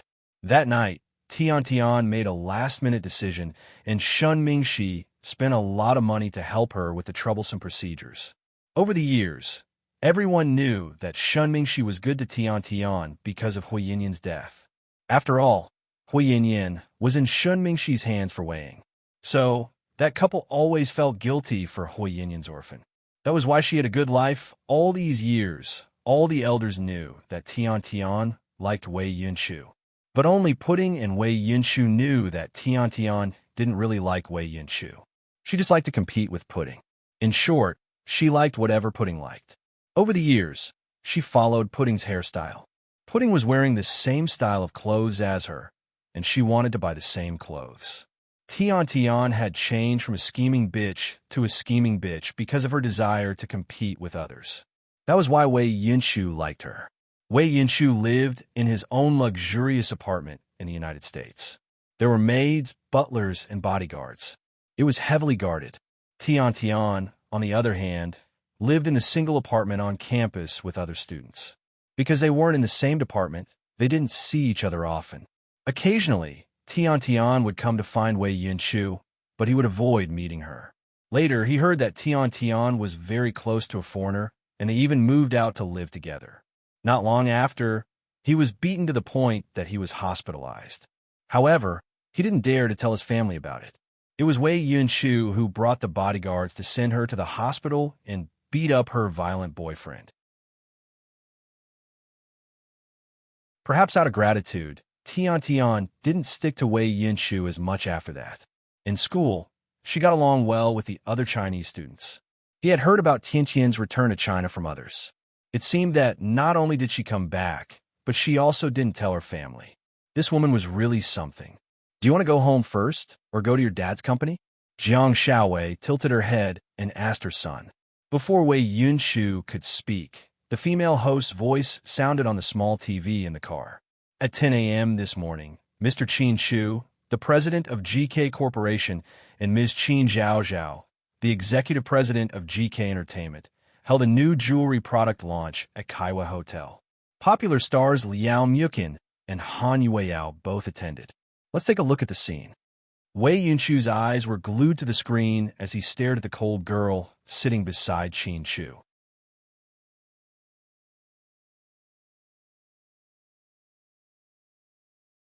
Chapter 48-45. At the Grand Hyatt Hotel.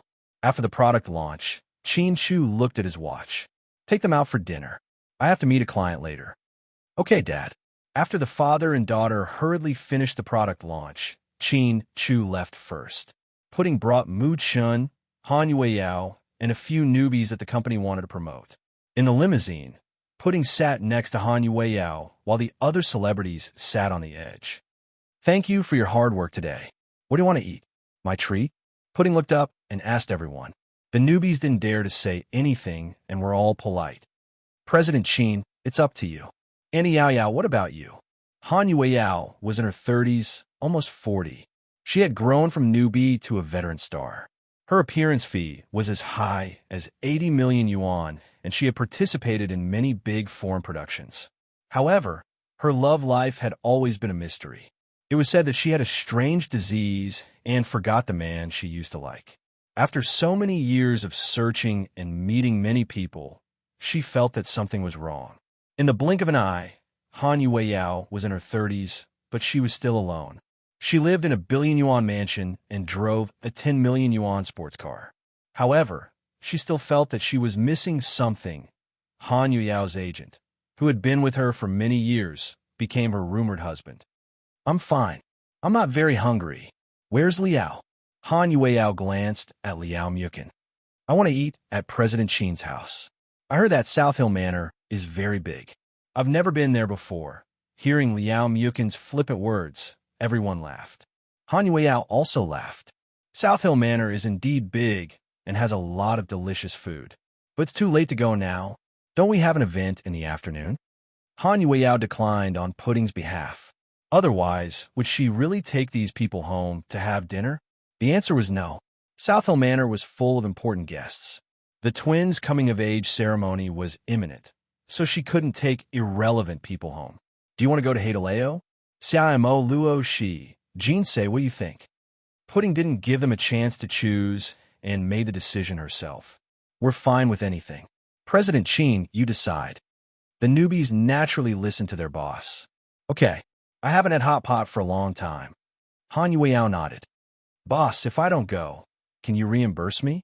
Liao Muqin tilted his head and looked at Pudding with a smirk. It was as if teasing the boss was a particularly fun thing to do. In the entire GK Entertainment, he was the only one who dared to speak to his boss like this. After all, he didn't need to worry about being fired because he was too valuable. Sure, I'll give you 30 yuan. You can go out and eat, Pudding said casually as she looked down at the information in her hands. 30. Boss, you're so generous. Tell me, what can I buy with 30 yuan? Liao Muqin retorted. Malatang, hot and sour noodles, scallion pancakes, instant noodles. And you could add a few more eggs, Pudding retorted. Boss, you're indeed a businessman. You're so smart.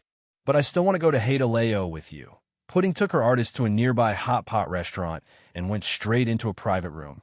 Pudding put down her handbag and went to the washroom to touch up her makeup. Then, suddenly, she felt her heart race. It was as if something was going to happen.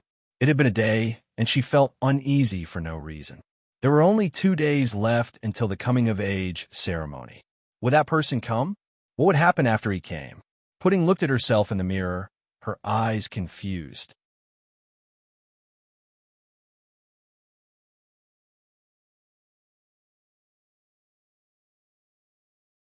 Chapter 48-46. On the busy road, a low-key luxury car drove by. "Do you want to eat Hadaleo?" Wei Liao asked his son. When he woke up this morning, his left eyelid kept twitching. At the time, he thought it was funny and wondered if something good was going to happen. After all, when his left eyelid twitched, something good was going to happen. Later, when he got busy at work, he didn't pay much attention to it. It wasn't until his wife took his son to the company that Wei Liao was dumbfounded. Then, he couldn't help but be pleasantly surprised. No matter what the reason was, Wei Yinshu didn't come back to China for 5 years. As a parent, they definitely felt uncomfortable. Now that his son came back without warning and even showed up at the company, Wei Liao was naturally very excited. Wei Yunshu's personality was completely different from Gao Buiyuan's. When Gao Buiyuan was bored, he would argue with his father or joke around with him. Wei Yunshu had always been very sensible, super sensible, and had a very close relationship with his father. Therefore, when Wei Yunshu first went abroad, Wei Liao really wanted to visit him. He even took time out to visit Wei Yunshu in the States with Jiang Xiaowei 5 times. Basically, they went once every 2 months. It was lunch break, so Wei Liao immediately put down his work and took his wife and son out for lunch. When they passed by Hadaleo, he even asked his son if he wanted to eat. Neither he nor Jiang Xiaowei noticed that a limousine was parked in front of the hot pot restaurant. It was the car of the president of GK Entertainment, Pudding's car. She was here too? Wei Yunshu's gaze deepened. Was he going to meet her in this way? What would it be like after they met? What would her expression be like? Would she be happy to see him come back? After a few seconds, Wei Yunshu shook his head. "Dad, I don't want to eat hot pot." "Okay, then let's go somewhere else." In the end, Wei Liao took his wife and son to a famous Sichuan restaurant to eat the famous pickled fish. Wei Yunshu looked at the familiar and bustling streets, his heart filled with emotions. "Son, why are you back so suddenly?" Jiang Xiaowei glared at her husband. "You already know the answer." Wei Yunshu smiled faintly and said nothing. "Does Pudding know that you're back?" Sure enough, this dad of his was a little nosy. Wei Yunshu pursed his lips. "She doesn't know." "Then, when are you leaving?" 3 days later, Wei Yunshu said.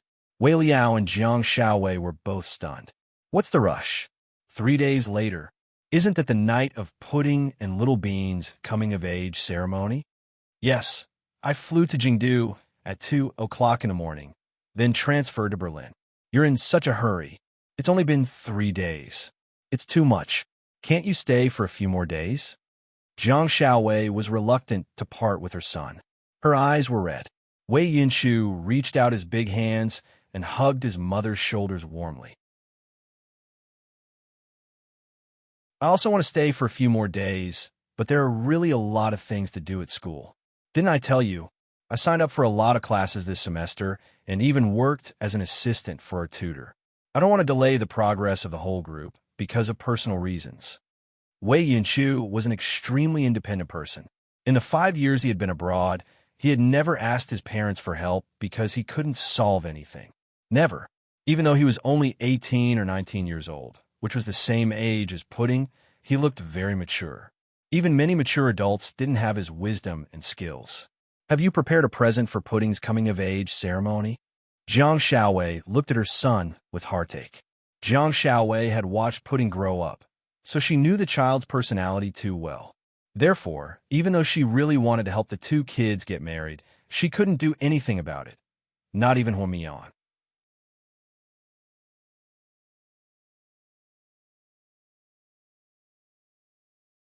Chapter 48-47. Wei Yunshu nodded. "What gift is it?" Jiang Xiaowei asked her son. "It's a secret." He chuckled. The family of 3 finally managed to have a meal despite their busy schedule. On the other side, it was also very lively. After Lu Yin came, Little Bean didn't go to work and begged her mother to take the day off. In the morning, Huamin drove to South Side for a meeting, but Little Bean stayed in bed until 9 a.m.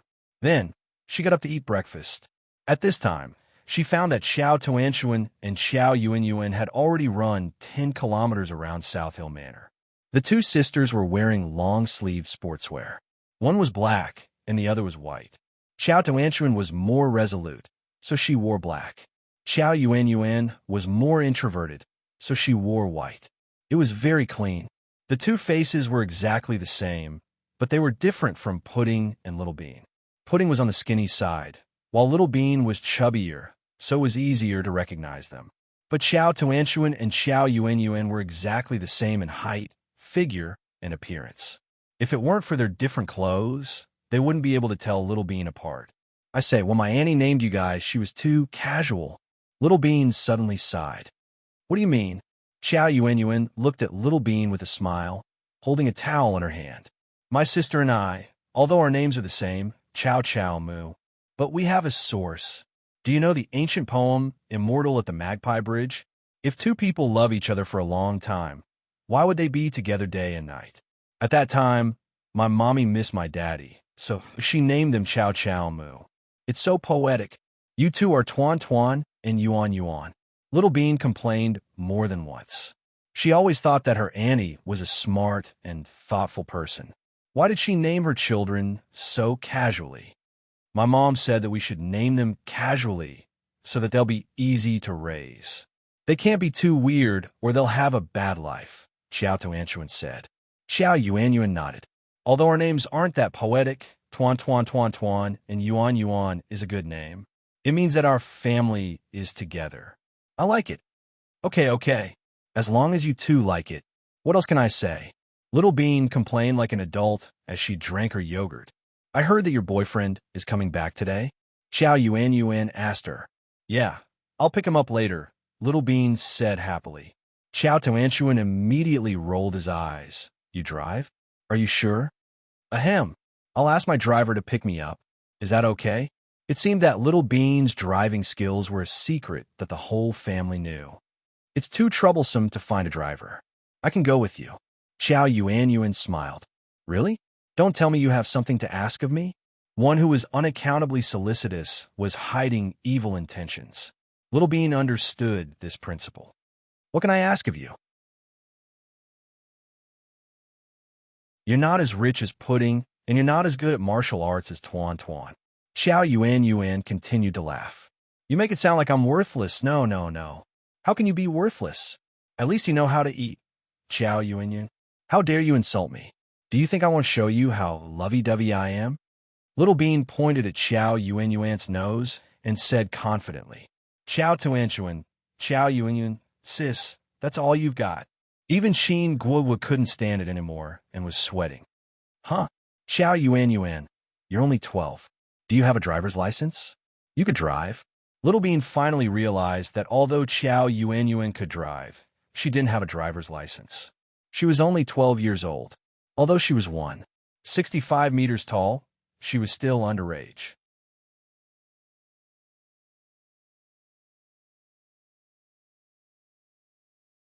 Chapter 48:48. Xiao Yuanyuan smiled slightly. I drive. I don't need a driver's license. Hey, if you guys leave, what will I do at home? Xiao Tuanshuan suddenly realized how bored she would be if the two left. Why don't you continue to fight with my brother? Little Bean suggested. Sister, do you want to die? Qin Guogua covered Little Bean's mouth from behind. Even though he won last night's competition, he was still exhausted. Okay. Xiao Tuanshuan was a scary girl. Qin Guogua didn't want to fight with her. Haha, I have an idea. Tuanshuan, you can play with Tang Tianjiao later. Little Bean began to come up with another idea. Tang Tianjiao? Who? Xiao Tuanshuan was confused. Brother, call Tianjiao later and ask him to come. I think Tuanshuan will like him. I hope so. Qin Guogua smiled wickedly. At this moment, Tang Tianjiao just got up at home. He had classes today, but he refused to go to school. In the morning, Tang Chuan was so angry because of this that he almost used the family law. In the end, Qin Ning spoke up and let him go. Other children would go out with their parents on the weekend, eat, and go to the amusement park. Tang Tianjiao's family was special. From time to time, a boy or girl would come to fight with him. If he got into more trouble, he would be beaten by his parents. After a beating, he would behave for a while. Among the children, Tang Tianjiao was beaten the most. He was indeed the naughtiest. Even Huamin was confused. To be honest, She had never seen such a naughty child. Tang Tianjiao woke up in the morning and refused to get up. He wanted to go to South Hill Manor and play with his uncle. Then, he received a call from Qin Guohua, who invited him over. He said that he had a new friend. The kid picked up the phone and got up quickly. He dressed himself up as a devil and then asked the driver to take him to South Hill Manor. He didn't even wait for his mother. He complained that Qin Ning was too slow. On the other side, Xiao Yuanyuan picked a white Maserati from the garage of South Hill Manor. Then, he took Little Bean out of the house. Little Bean was really lazy. She didn't even want to put on makeup to pick up her boyfriend. She changed into a Chanel dress and went out. Fortunately, she had a good foundation and exquisite facial features, so even if she didn't dress up, she still looked beautiful. Where's Yuan? Xiao Fei came back from his morning run with Lu Yin and was surprised to see his daughter missing. They went out with Little Bean. He went out with Little Bean? Lu Yin was surprised. Yeah, Little Bean's driving skills are terrible, so Yuan drove to pick up Little Bean's boyfriend. Yuan is driving. Lu Yin didn't know whether to laugh or cry. Can Little Bean handle Yuan's driving? Xiao Fei was worried about Little Bean. Hearing this, Qin Guohua could not help but ask, Auntie, is Sister Yuan bad at driving? No, she drove very well. Lu Yin smiled, but her smile was complicated. Qin Guohua vaguely felt that his second sister was going to be in trouble. As expected, 10 minutes later, after getting off the mountain road and onto the highway, Xiao Yuan drove the car until it flew. Little Bean's stomach churned as if she was on a roller coaster. Sister Little Bean, do you think I'm driving too slowly? The engine was so loud that Xiao Yuan had to shout. Little Bean covered her mouth to stop herself from vomiting. She yelled, You didn't drive too slowly. You flew too fucking low, Xiao Yuan.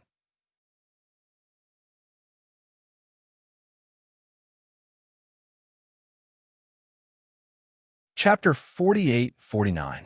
At Haidaleo Restaurant. Pudding was absent-minded during the meal. She checked her cell phone frequently, worried that something might happen at home. Pudding, are you in a hurry? If you're in a hurry, you can leave first. I'll pay the bill. Han Yueyao comforted her. I'll pay the bill. It's okay, Annie Han. Boss, your coming-of-age ceremony is coming soon. Can you date after you turn 18? Liao Mukin leaned back in his chair with a smirk on his face. Pudding's face turned cold immediately. I mean, you're finally over 18.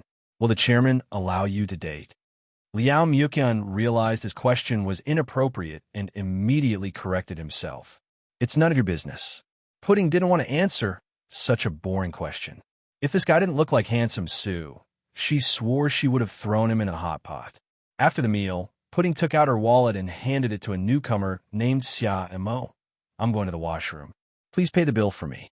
Thank you. Okay, President Qin. The girl took Pudding's wallet and walked toward the bar. Pudding went into the washroom to reapply her lipstick. She was surprised to see an acquaintance here. The girl was surprised to see her as well. Pudding, long time no see. Her voice was sweet, and so was her face. Over the years, she had undergone many successful plastic surgeries, but she wasn't the same as she used to be. Pudding stared at her face and didn't speak. The girl smiled. I'm sorry.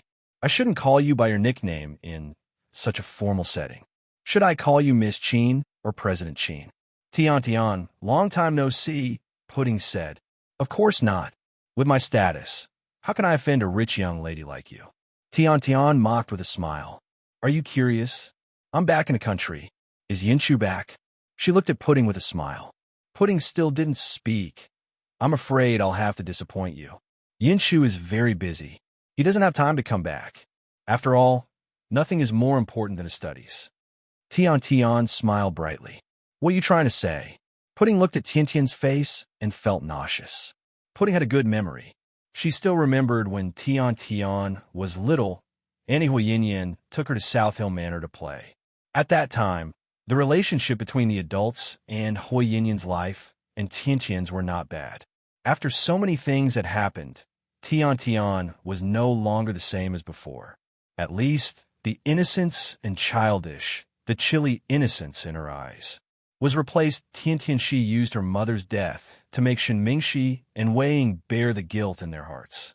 Tian Tian, Tian Yin, Tian Tian, and treated Huoshi even want to be with Wei Yinshu. Pudding had seen this many times 5 years ago. 5 years ago, Tian Tian had been studying in the capital. However, it was said that she had developed a psychological disorder and did not feel safe, so she came back. Hunhua and Hun's Hua house. Naturally, she had more opportunities to interact with Wei Yinshu. Then, she kept creating conflicts between the two of them. Hua Pudding and Wei Yinshu broke up completely. They blacklisted each other and didn't contact each other for 5 years. Pudding hadn't seen Tian Tian for 5 years. Seeing her now, she felt suffocated for no reason. Pudding, that Liao Mukin is good. He's perfect for you. Don't think about my Yinshu again. You two are history. Tian Tian stared at Pudding's face and said word by word.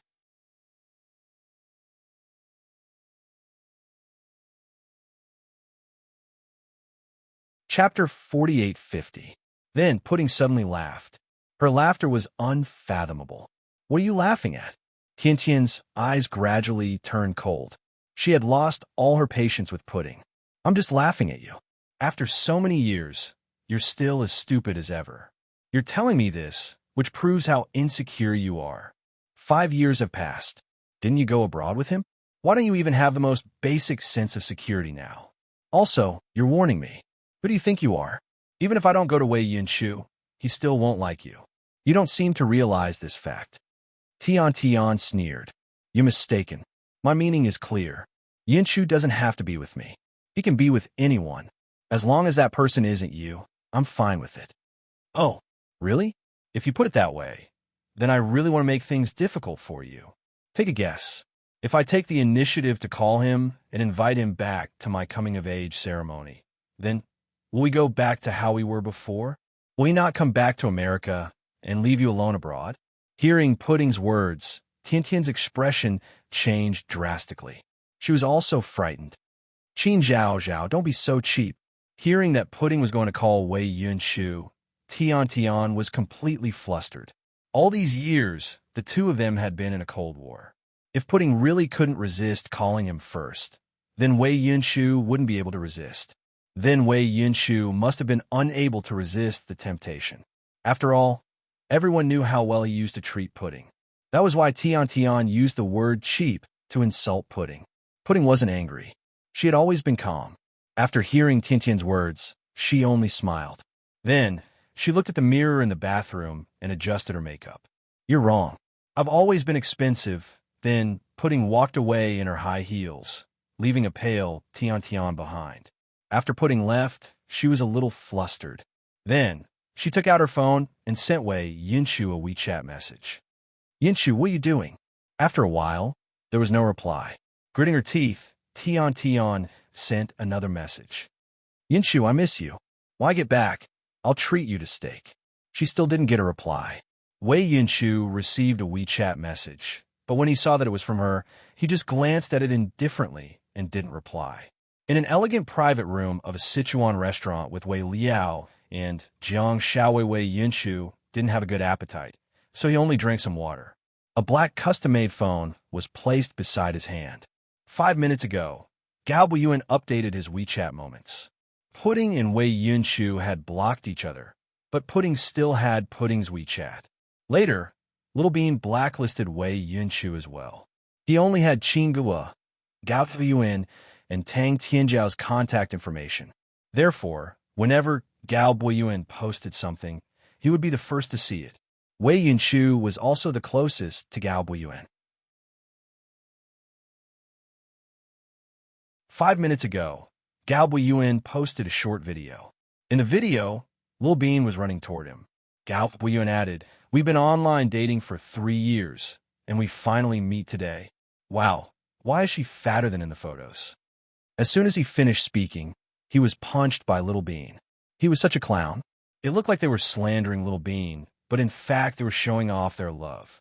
As Gao Buiyuan and Little Bean's WeChat friends, he had to get used to the fact that they could show off their love at any time.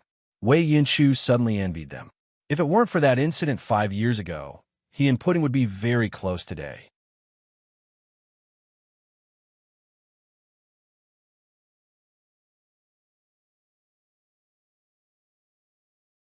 Chapter 48:51.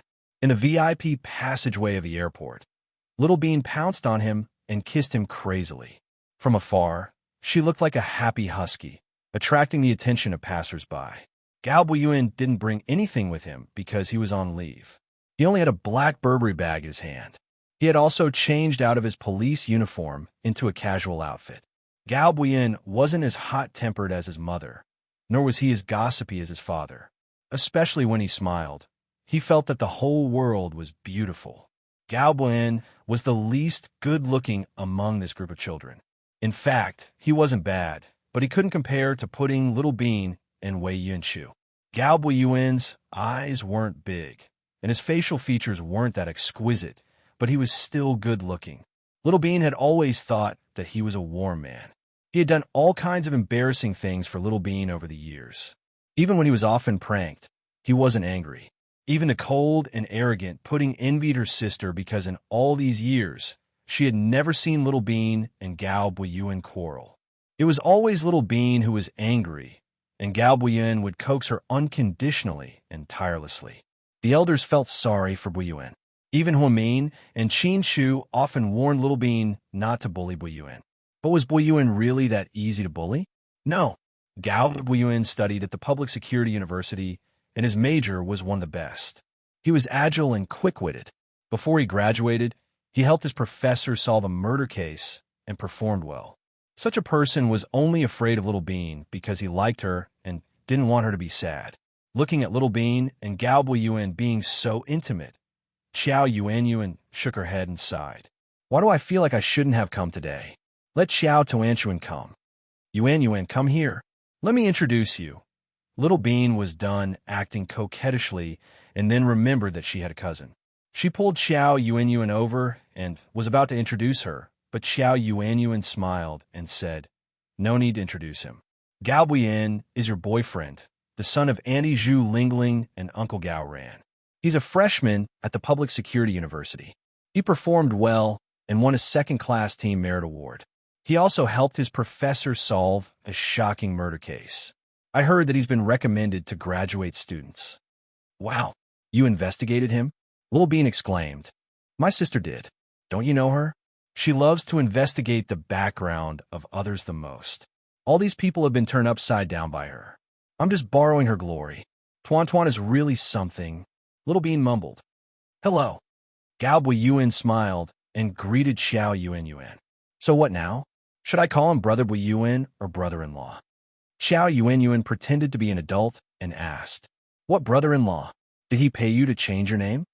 Little Bean glared at Xiao Yuanyuan. Gao Buiyuan quickly took out a red packet from his bag and stuffed it into Xiao Yuanyuan's hand. "Brother-in-law." Xiao Yuanyuan took the money and changed her words. Little Bean didn't know whether to laugh or cry. She glanced at the young man beside her and said, "Look at how smart you are. You always carry red packets around with you." "Huh, you're good. You have a bright future." "Thank you for your compliment, Dr. Qin." Gao Buiyuan smiled warmly. Every time he returned home to this familiar city and saw his beloved Little Bean, Gao Buiyuan would be filled with happiness.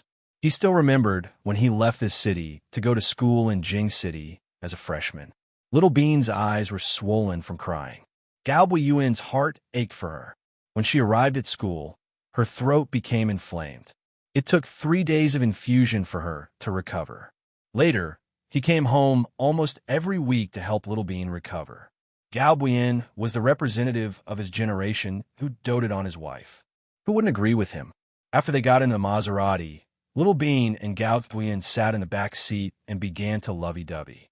"I don't think I need to eat lunch. I'm so full from this PDA," Xiao Yuanyuan complained in the driver's seat.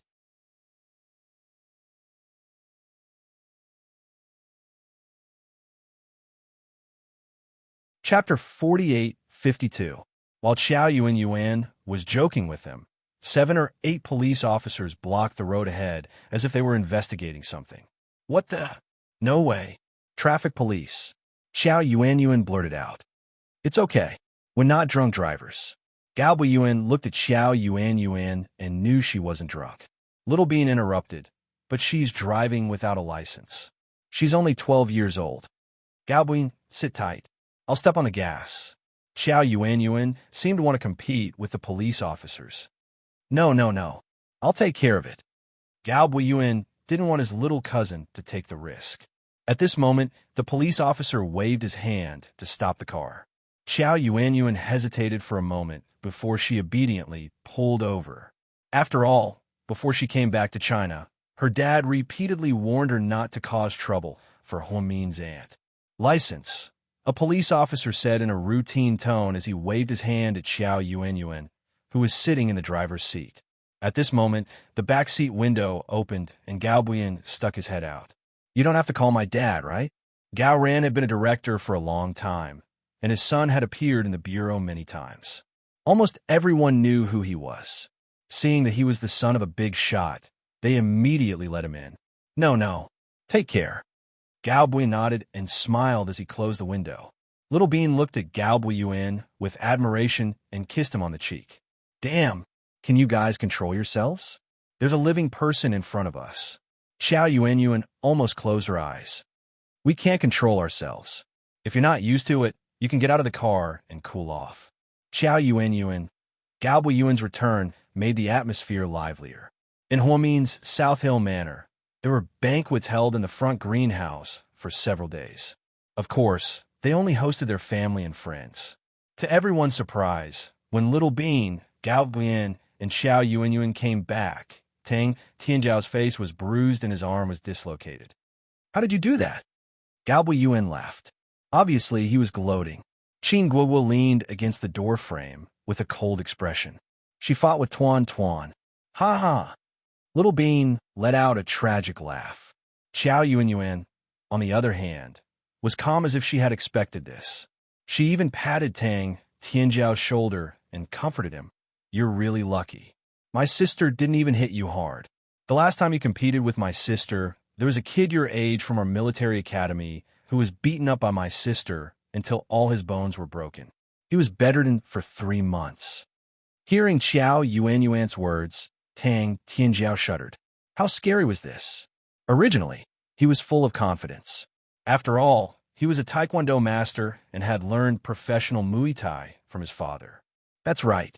Last year, Tang Chuan brought his wife and children to Thailand for business and stayed there for more than a month. In order to train his son's physical fitness, Tang Chuan invited a famous Muay Thai master to teach him personally. Logically speaking, even though this kid was only 12 years old, he was very agile. It wouldn't be a problem for him to deal with 5 or 6 adults. But even so, Tang Tianjiao was still completely oppressed by Qiao Tuanshuan, who was of the same age. But I heard, Brother Yao won yesterday. I thought I could do it too. Tang Tianjiao looked aggrieved. He had never seen Qin Guoguo's skills, so he underestimated Qiao Tuanshuan's ability. I won by a narrow margin yesterday. You were completely crushed today, Qin Guoguo said calmly. Why do I feel like you guys set this up to trick me? The more Tang Tianjiao thought about it, the more he felt that something was wrong. You're making excuses after losing. Useless. Little Bean laughed and scolded, trying to hide her intention to trick Tang Tianjiao. Everyone's smiles were also very profound and mysterious. By the way, Brother Bean, have you contacted Yinshu? Is he not coming back? Qin Guoguo thought of something and asked Buyuan. You're tuning into the Romance Rendezvous YouTube channel. We're so grateful for your support, and don't forget to subscribe to join us on this incredible journey through captivating stories. Your generosity through donations truly makes a world of difference, as it's the primary source of revenue that allows me to expand and enhance this channel for you. Thank you from the bottom of my heart for being a part of this adventure.